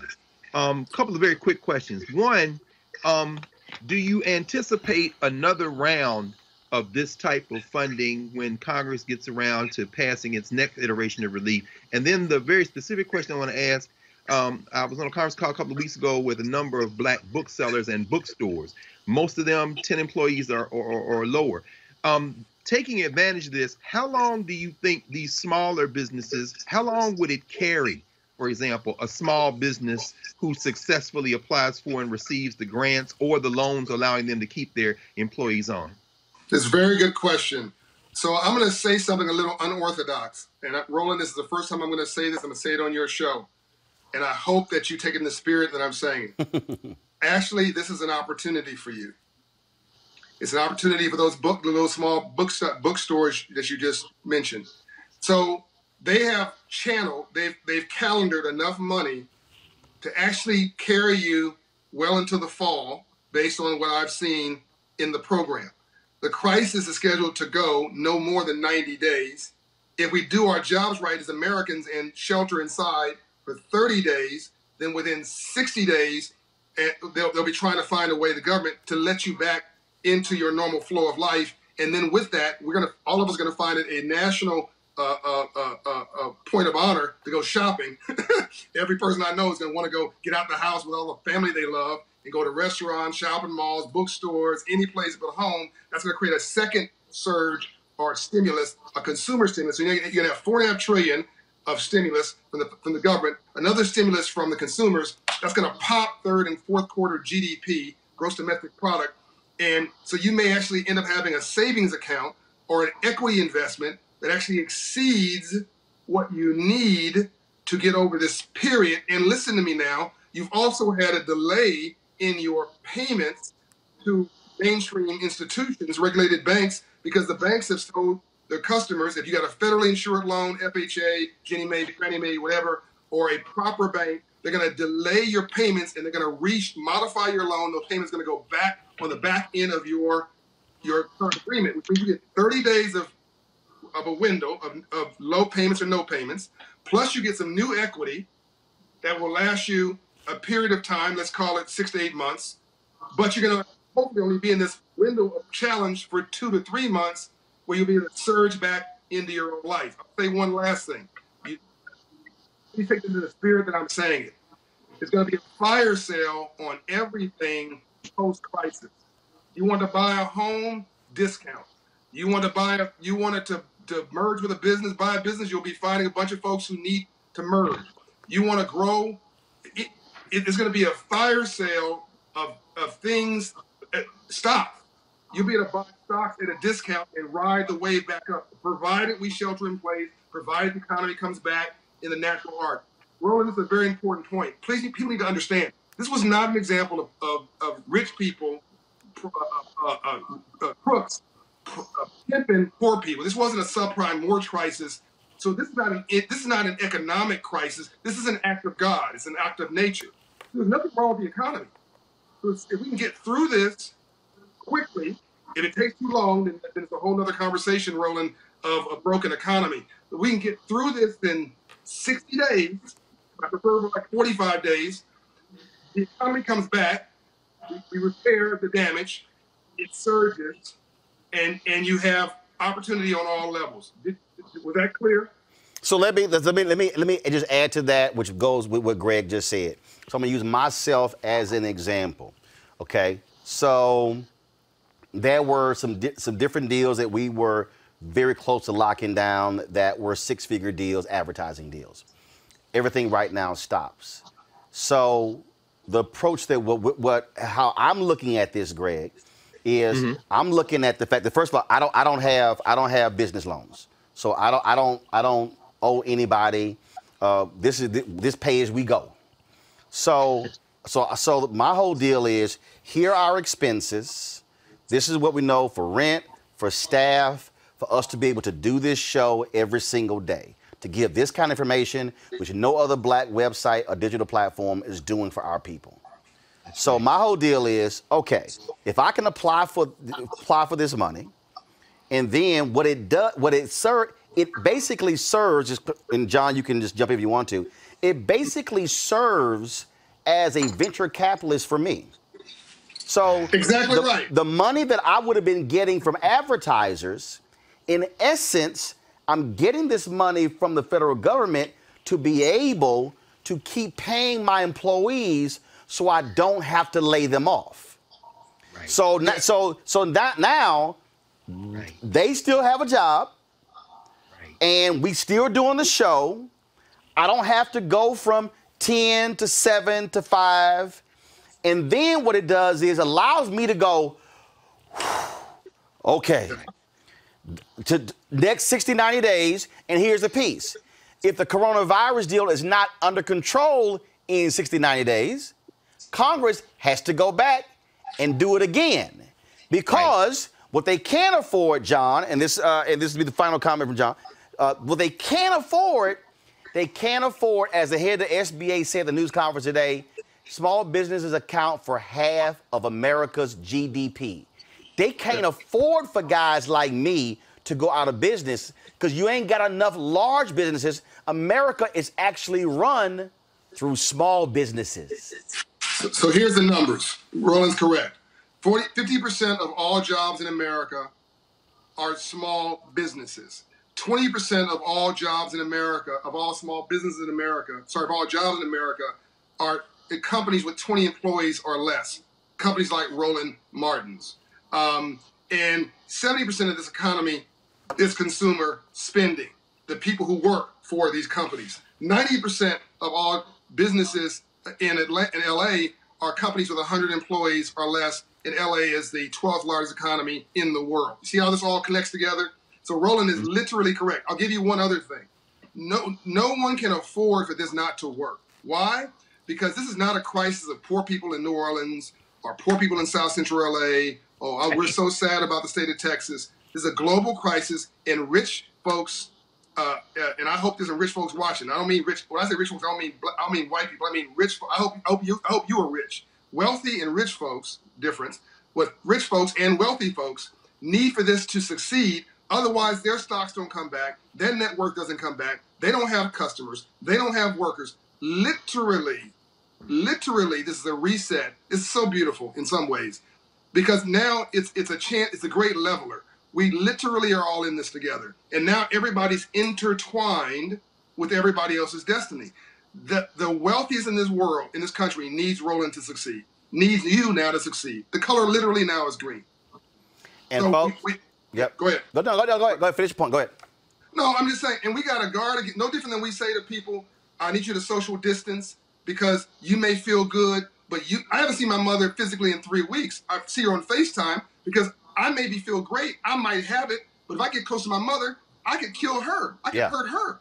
So no different than we need to make sure we're all practicing social distancing and tell our friends to go sit down somewhere. That needs to be the new social movement in Black America. Conversely, we need to make sure there's no fraud in this program. There's no game playing. Tell people who are fraudsters to go play someplace else. We need legitimate businesses to step up, which is 99% of us, and take advantage of this right now and make ourselves proud. I mean, we've been asking for equity. Here you go. You've been asking for creative debt. Here you go. You've been asking for somebody to give you a break. Here you go. You've been asking for a time to reset your mind. It boggles my mind, Roland. Folks are like, I need a break. Can somebody just give me a few days? You've been given a month. Pull your dream board out. Figure out what you want to do when you grow up. Reimagine your life. You've been given creative flexibility on debt. You've been given flexibility on planning your life, time with your family, time with yourself, and some capital to start or move your life forward. What are we waiting for? Folks, this is, and for everybody, and John has been a huge supporter of this show, and I greatly appreciate that, just like our panelists. This, y'all keep seeing me hear me say this, and y'all may think I'm crazy. This is why you have to have Black-owned platforms, because John's on CNBC. They ain't gonna have a segment with John that long. That's right. Breaking this down. And not this blunt. Right. This is the stuff that we need, because trust me, we're not getting it on these mainstream networks, which is also why we need folks to support. A lot of y'all on YouTube been giving. I appreciate it. And y'all been hearing me for a year and a half now talk about why we need 20,000 followers, giving $50 each, $4.19 a month, 13 cents a day for this kind of information, because this is what we have to get. John, there's a conference call tomorrow that's specific to these issues in Black businesses. You're going to be on that call when it's done. Hopefully, it's not going to be a 5-hour call. No, 1 hour. Perfect. So when it's done, we want you back on the show tomorrow so we can keep pushing this information out so our people are not locked out. And if I'm correct, when you talk about the website, we're going to do you have the where they can go? Because I think it opens tomorrow to begin to apply. Yeah. So I don't want to give you the wrong information. All right, I know if you go to SBA.gov, they'll have everything there. So I don't want to give you the wrong information on the website. So folks, go to sba.gov, sba.gov. And Operation Hope will have it as well, operationhope.org. So let me say a couple things in closing, Roland. One, I'm a member of your program. Yes, sir. Because we got to walk our talk. PhDs are good, but PhDs are better. So I wrote a check, and I'm encouraging everybody else here to write a check. You can't afford not to do it. If you believe in it, then back it up. And so that's the first thing. Second thing is there is a call with the White House tomorrow, and I'm happy to come back on. But you also can get on that call will be Ambassador Andrew Young, Dr. Bernice A. King, CEO of the King Center, Tommy Dortch, Chairman of 100 Black Men, the Russell family. I don't know which one. Somebody from the Russell family. Cassius Butts. There'll be Lisa Borders, who is a brilliant former chairman of the Coca-Cola Foundation. There'll be a lot of luminaries, Reverend C.T. Vivian, who will be joining this call around this focus at the White House around Black businesses accessing the CARE Act. So we're going to come out of that with information that is useful to your audience. I'm happy to come back on. If it's helpful. Well, we're going to have you on, and we're going to have all of them on as well, because we here 5 days a week, and we're going to hammer this thing every single day so we are not left out. John Hope Bryan, founder of Operation Hope, man, I appreciate it. Thanks a lot. Peace and light. All right, thanks a lot, folks. Great information there. And again, that's why we do what we do. Let's go to this next story. At least 7 people who attended a COGIC conference in Kansas City have been diagnosed with COVID-19. The Kansas Department of Health and Environment issued a statement this week saying people who attended Kansas East Jurisdiction's Ministers and Workers Conference at the Miracle Temple Church of God in Christ may have been exposed to the coronavirus that causes COVID-19. Now, folks, not having church services during this outbreak certainly creates a problem for a lot of churches. Now, here's the deal. People love talking about mega churches, but the reality is this here. Mega churches only comprise 4% of all churches in America. Mega churches comprise 4% of all churches in America. 96% of churches in America are small churches.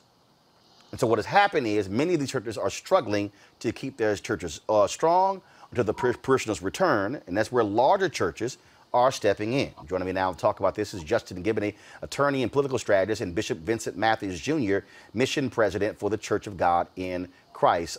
Bishop Matthews, how you doing? Bishop Matthews? I am here. All right, how are you, man. sir? Doing great. All right, pull up Bishop. So Bishop, what are the churches doing for these smaller churches because a lot of these smaller church pastors don't see what's happening. They're concerned. They're thinking about, will they lose members? Will they lose their churches? Will they lose their buildings? What's happening? A lot of churches are in trouble. You know, the narrative that's out there is that churches are mega churches with big money. But as you know, Roland, first of all, thank you for having me on your show.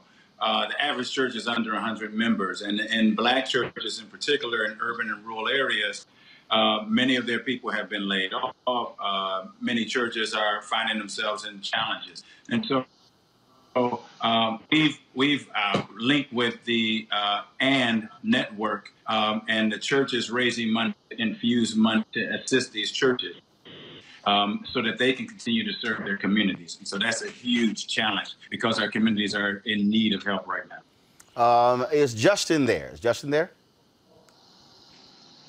Is Justin there? All right, well, I'm here. Pull him up, y'all. Pull him up. Justin, please, what assistance do these churches need? What is being offered to assist them? Yeah, so what we've done, as Bishop was saying, is we've created what we're calling the Churches Helping Churches Challenge. And as you know, the Barna group came out, I think on Tuesday, with research that showed that tens of thousands of pastors around the nation do not believe their church are not sure that their church is going to make it through this crisis. So what we've done, we've gone to majority churches, majority faith organizations, and others, and said, hey, this is the time to show what the church is really supposed to be about. We need to help these small at-risk churches by giving them grants to get them through this period. So we have the Churches Helping Churches Challenge, and we also created the COVID-19 Church Relief Fund. We'll be raising upwards of $500,000 to give small grants, about $3,000 grants to churches that are in need. And Roland, you know, if you get the number saying that tens of thousands of churches don't know if they can make it, that means it's even worse in our community, and that our community is getting hit really, really hard. So a lot of these churches who they were already in a bad position, or they have a lot of people in their area are just out of work and can't give, or they have an older congregation that doesn't give online, they're really just stuck. Well, it's time for us to come together, whether you're a white church, Hispanic church, black church. If you have more financial stability, it's time for all of us to step up and help these smaller churches. So we're going to launch tomorrow. We'll have open applications on churchrelief.org for folks to apply, for small churches to apply to get this money just to make it through the crisis. The worst thing that could happen is for us to get through this crisis, and then you have a bunch of small churches who were serving their communities that can no longer do so now because they didn't make it through the crisis. Bishop Matthews, what the churches are also dealing with, look, most of them don't even have infrastructure to be able to do online. I did a video last week showing some different cameras, how they can use to be able to go online. But one of the things that we have to also recognize is that they got to deal with these older members but they love church, they want to go to Bible study. But this is the moment, as far as I'm concerned, this is the moment where black churches have to seize the moment to say, look, as Jamal Bryant says, typically churches are 10 years behind where the country is. This is the opportunity to say, hey, we got to now operate in the 21st century as well. And so while helping them stay afloat and survive, they also have to be in a thrive state of mind. You're exactly right, Roland. Our presiding bishop, Bishop Charles Blake, has continually urged churches to follow all protocols and all guidelines to protect our citizens. I talked to one of our pastors today in Brooklyn, New York, Pastor Taylor of the Open Door Church in Brooklyn. They're serving 420 families a week, this week, last week, and every week for the last 35 years, giving groceries and doing things. They don't have PPEs. They don't have other things. This kind of money will help this small church who's helping their community with infrastructure. And you're right. They have to be careful, but without the infrastructure, it's very important to catch up and to be a part of their communities to serve. Justin, again, give us that website where people can go to get more information. Churchrelief.org. Churchrelief.org. All right, then. Justin Giboney, attorney, political strategist, Bishop Vincent Matthews Jr. We certainly appreciate it. Thanks a bunch. Tell Bishop Blake I say what's up. I will. All right, gentlemen, thank you so very much. Final comments from my panelists. We're going to close the show with some fun stuff. This has been a little heavy, but we're going to do that. So I'm going to start with Erica. Final comment for today. I am imploring and asking everyone that's watching this broadcast to please whip out your phone now, utilize Cash App. I understand that we are really in unprecedented times, but if you do have something extra and believe in the show, believe in the program, to please go ahead and send off to Roland Martin Unfiltered. This is an important platform that we need. It continues to teach and build us every day, and it's just something that we, especially in these times, need. Also imploring everyone to stay safe, take care of yourself, love on yourself when you get up first thing in the morning, and make sure you check on people that you might not ordinarily check on. Reese, people always talk about, man, we need this, we need that. Guess what? But we need information. When you hear the phrase information is power, it is power. What John Hope Bryant laid out, all of our black businesses need. Absolutely. And I think the most important thing that he said is don't give yourself bad news before you've even looked into it. So many people are so intimidated by the prospect of so much as even looking into it. It's free to go to sba.gov and find out the information, find out if you apply. Time is of the essence. Do not let this go by. We've heard a lot of people make justifiable complaints about how $1,200 is not enough for a stimulus and all these other things, but the stimulus check is not the only thing on the table. You have unemployment if you've lost your job, and if you are a small business owner, you have this this grant program. Take advantage. These are tough times, but most of us are at home and we do have a little bit of time on our hands. So make sure at a minimum, look into it. And if you don't have a small business, but you know a small business owner, maybe they're not watching the show, look into it for them and make sure that they get that information.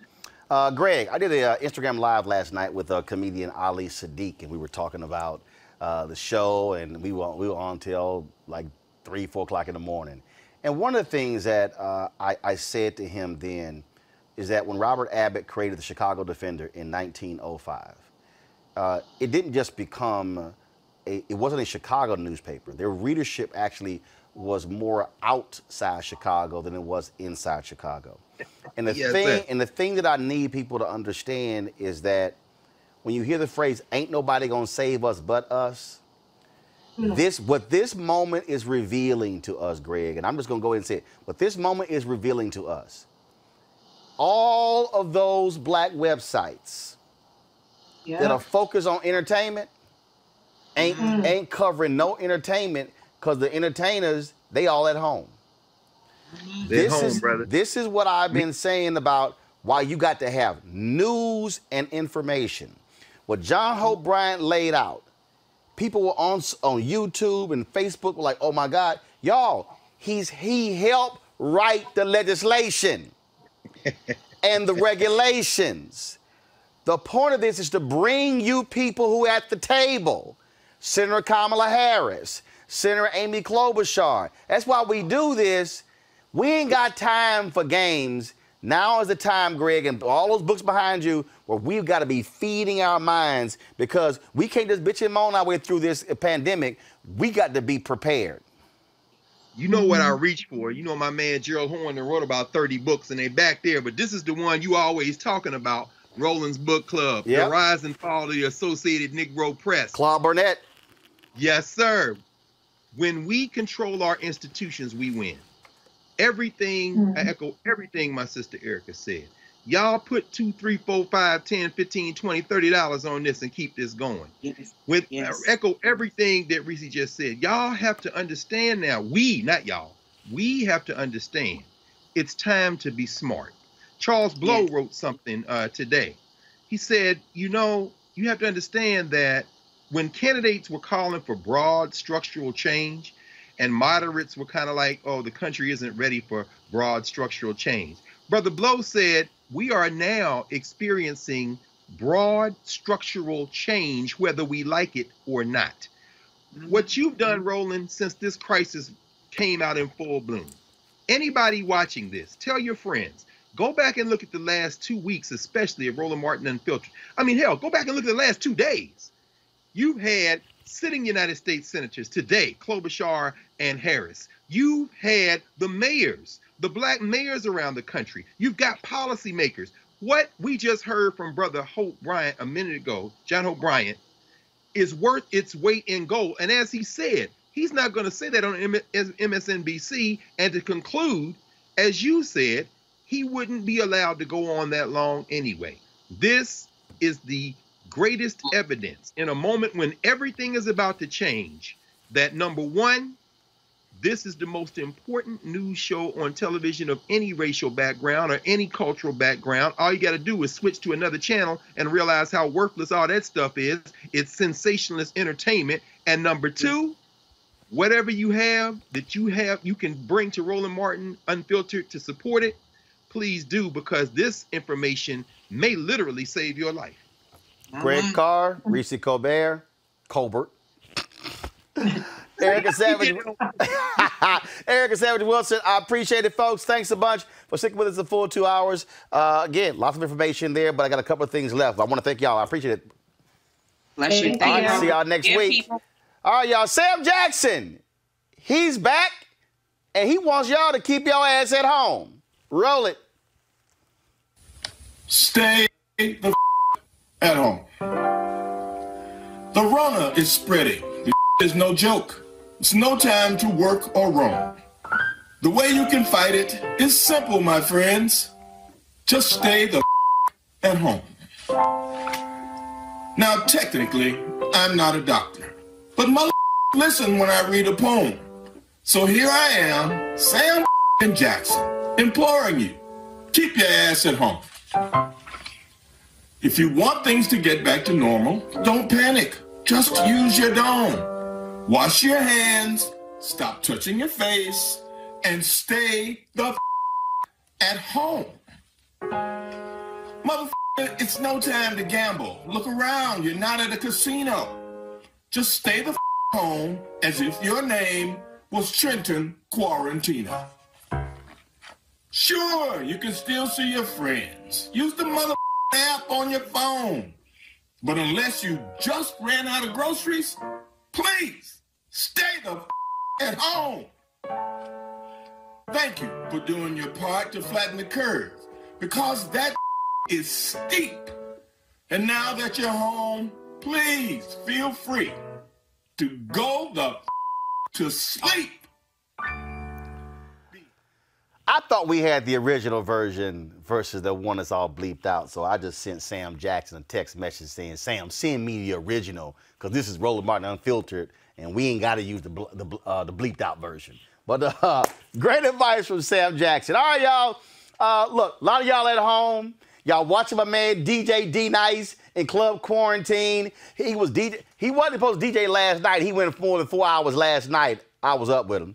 But he's going to be back on Saturday. So what if you at home and decide to say, you know what, I want to make me some fun drinks since I'm at the house. So I called my home girl, Laura Mora, bartender, dancer out of Miami, and said, let's go it on. So Laura, what you got for us? I don't drink, but a lot of my folk do. So what you got for us?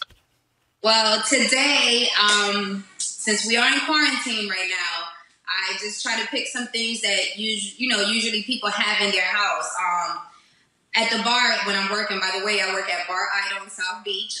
The Lickin' is known as the Lickin'. I'm a bartender there, and a lot of people, when they order bourbon, they order bullet bourbon.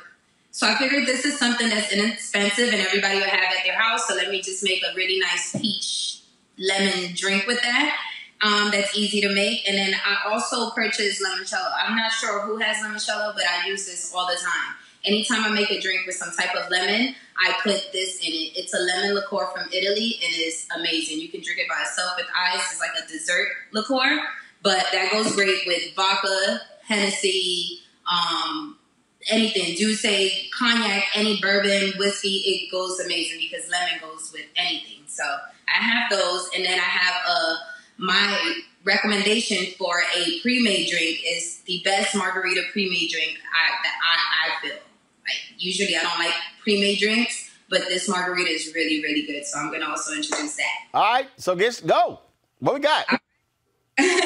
So this is my little mini last minute bar setup. So what I'm going to do is first I have my shaker. I'm pretty sure everybody have, but you can use anything in the house. But as long as you can, shake it, cover it, you can use anything. So the ice machine was off. I didn't realize it. So I'm going to go ahead and put the ice. I'm going to go ahead and add, I'm going to make first is called the Very Cello Rock Martini. That's one of my signature drinks. So I go ahead. I don't have pour spouts. That's the best thing about pouring at home. So I count 1, 2, 3, 4 for me. You can do whatever count you like. Then I go ahead and I add my limoncello. I put about 2 counts of this.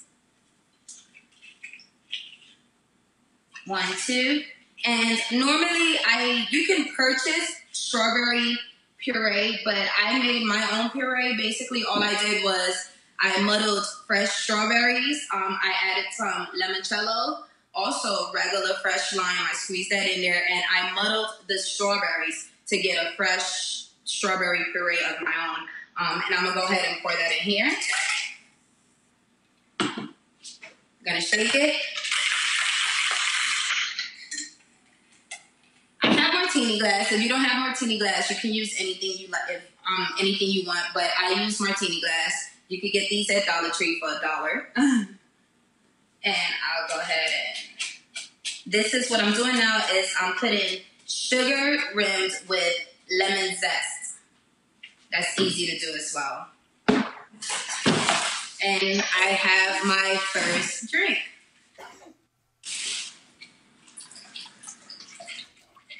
All right. That's pretty. The Very Cello Rock. The reason I'm calling it Very Cello Rock because it's pretty much a strawberry lemon drop. And what I used was Ciroc and limoncello. So Very Cello Rock. All right then. Pretty cool drink there. Okay, that's the first drink. What's that lemon drink you were talking about? All right, so this is the first drink. Well, this is the lemon drink. This okay, is gotcha. Okay, strawberry, guys, strawberry lemon. Okay, got it. So what you want to know about is the bourbon drink. There you go. Peach drink, but right. It also has lemon in it. Roland, the non-drinker, wants to know about the next drink. It's okay. You have a lot of friends that drink. It's okay, like me. So I'm going to go ahead and pour this one out. Give me just a second.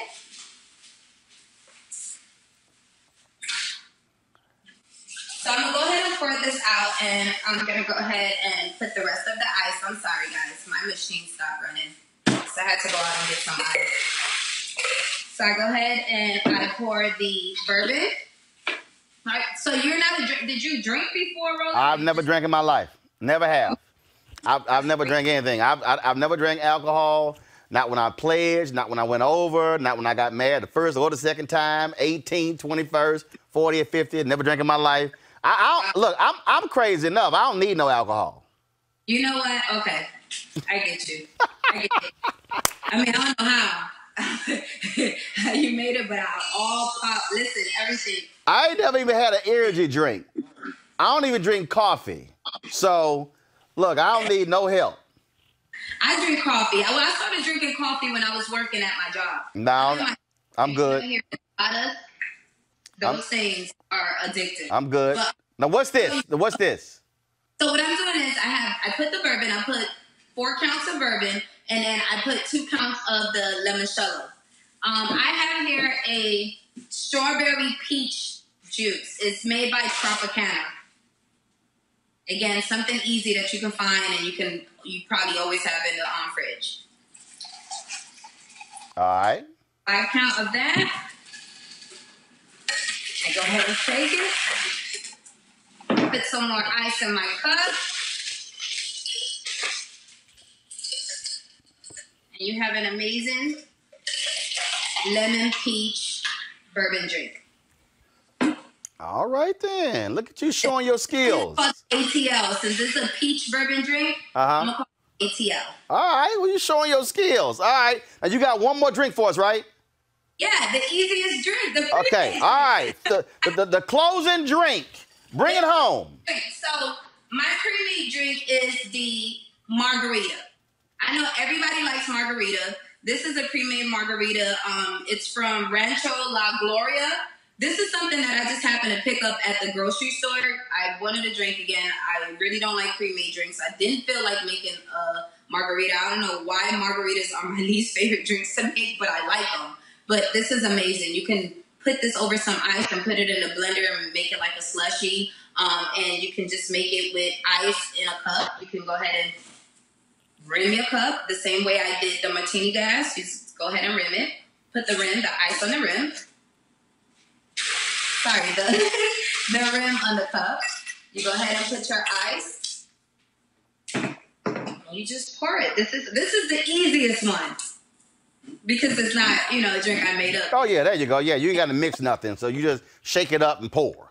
Exactly, but this is a brand that I do recommend for a pre-made tequila. Oh, well, trust me. My parents, they do drink, and they love visiting me because people give me alcohol for some damn reason, and they love drinking, and so they can't visit me, obviously, because of coronavirus, so they are watching right now. Trust me, my dad probably will be sending my sister out to buy that probably tonight.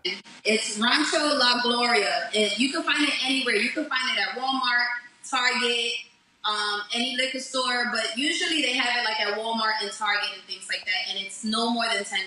This bottle cost me, actually this size bottle is like $20, but the smaller bottles are like $8, $10. Got it. Very, economical, so I suggest you go ahead and get it, definitely. All right, peeps. Pour it, and you have your margarita. All right. Well, Laura, I appreciate it, folks. I want y'all to follow Laura on Instagram at MSLAURAMORA, Miss Laura Mora. Her Cash App is $Miss Laura Mora, #1, Miss MSLAURAMORA1.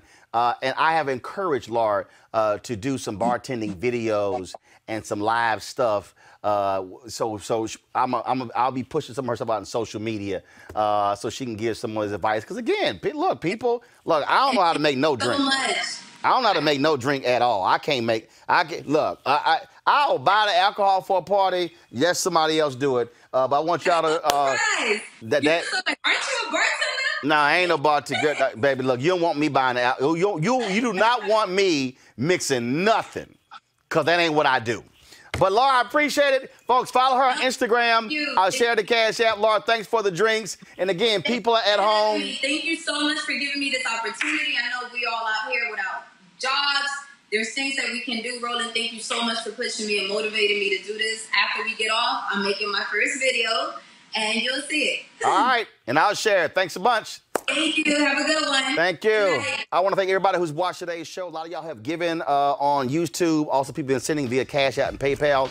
Again, folks, our goal is to keep this show going. We got great information for you. To have Senator Kamala Harris, Senator Amy Klobuchar, to have Justin and a Bishop, John Hope Bryant, plus our panelists. I mean, phenomenal. We got a great show lineup for you tomorrow as well. We're going to keep driving this thing to make sure our people are fully aware, safe, protected from coronavirus. You getting the top medical experts, the top business experts, top political experts, top religious experts. And we putting together this promo right now, that's going to show all the black experts we've had discussing coronavirus, because that's why we do what we do, unapologetically and unfiltered. Support us at Roland Martin Unfiltered. Join our Bring the Funk fan club. And I'm telling you, I got 2.6 million followers. If 20,000 of my fans did $50 each, show's completely paid for. Everybody's paid.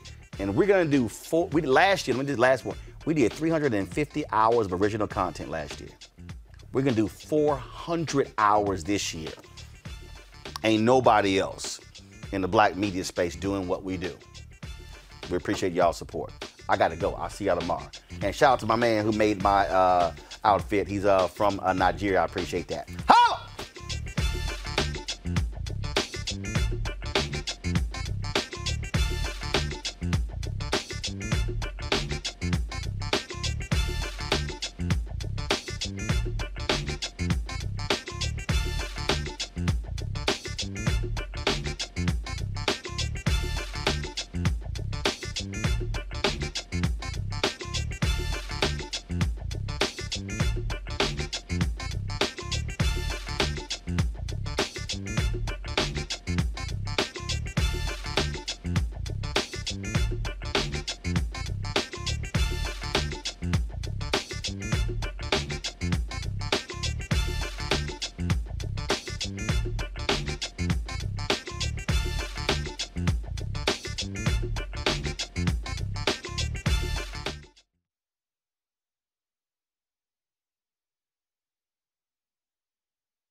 You want to check out Roland Martin Unfiltered?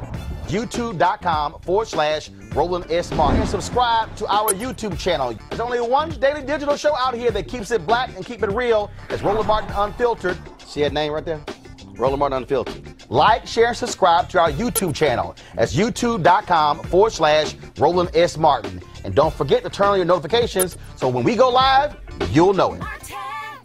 Hey everybody, this is your man Fred Hammond, and you're watching Roland Martin, my man, Unfiltered. Hi, this is Essence Atkins, and you're watching Roland Martin Unfiltered. Hey yo, Peace World, what's going on? It's the Love King of R&B, Raheem Devon, and you're watching Roland Martin Unfiltered. Hi, my name is Brescia Webb, and you're watching Roland Martin Unfiltered. Ow. Well, I like a nice filter usually, but we can be unfiltered. What's going on? This is Tobias Trevelyan, and if you're ready, you are listening to and you are watching Roland Martin Unfiltered. What's up? I'm Lance Gross, and you're watching Roland Martin Unfiltered. Hi, this is Cheryl Lee Ralph, and you are watching Roland Martin Unfiltered. I mean, could it be any other way? Really? It's Roland Martin.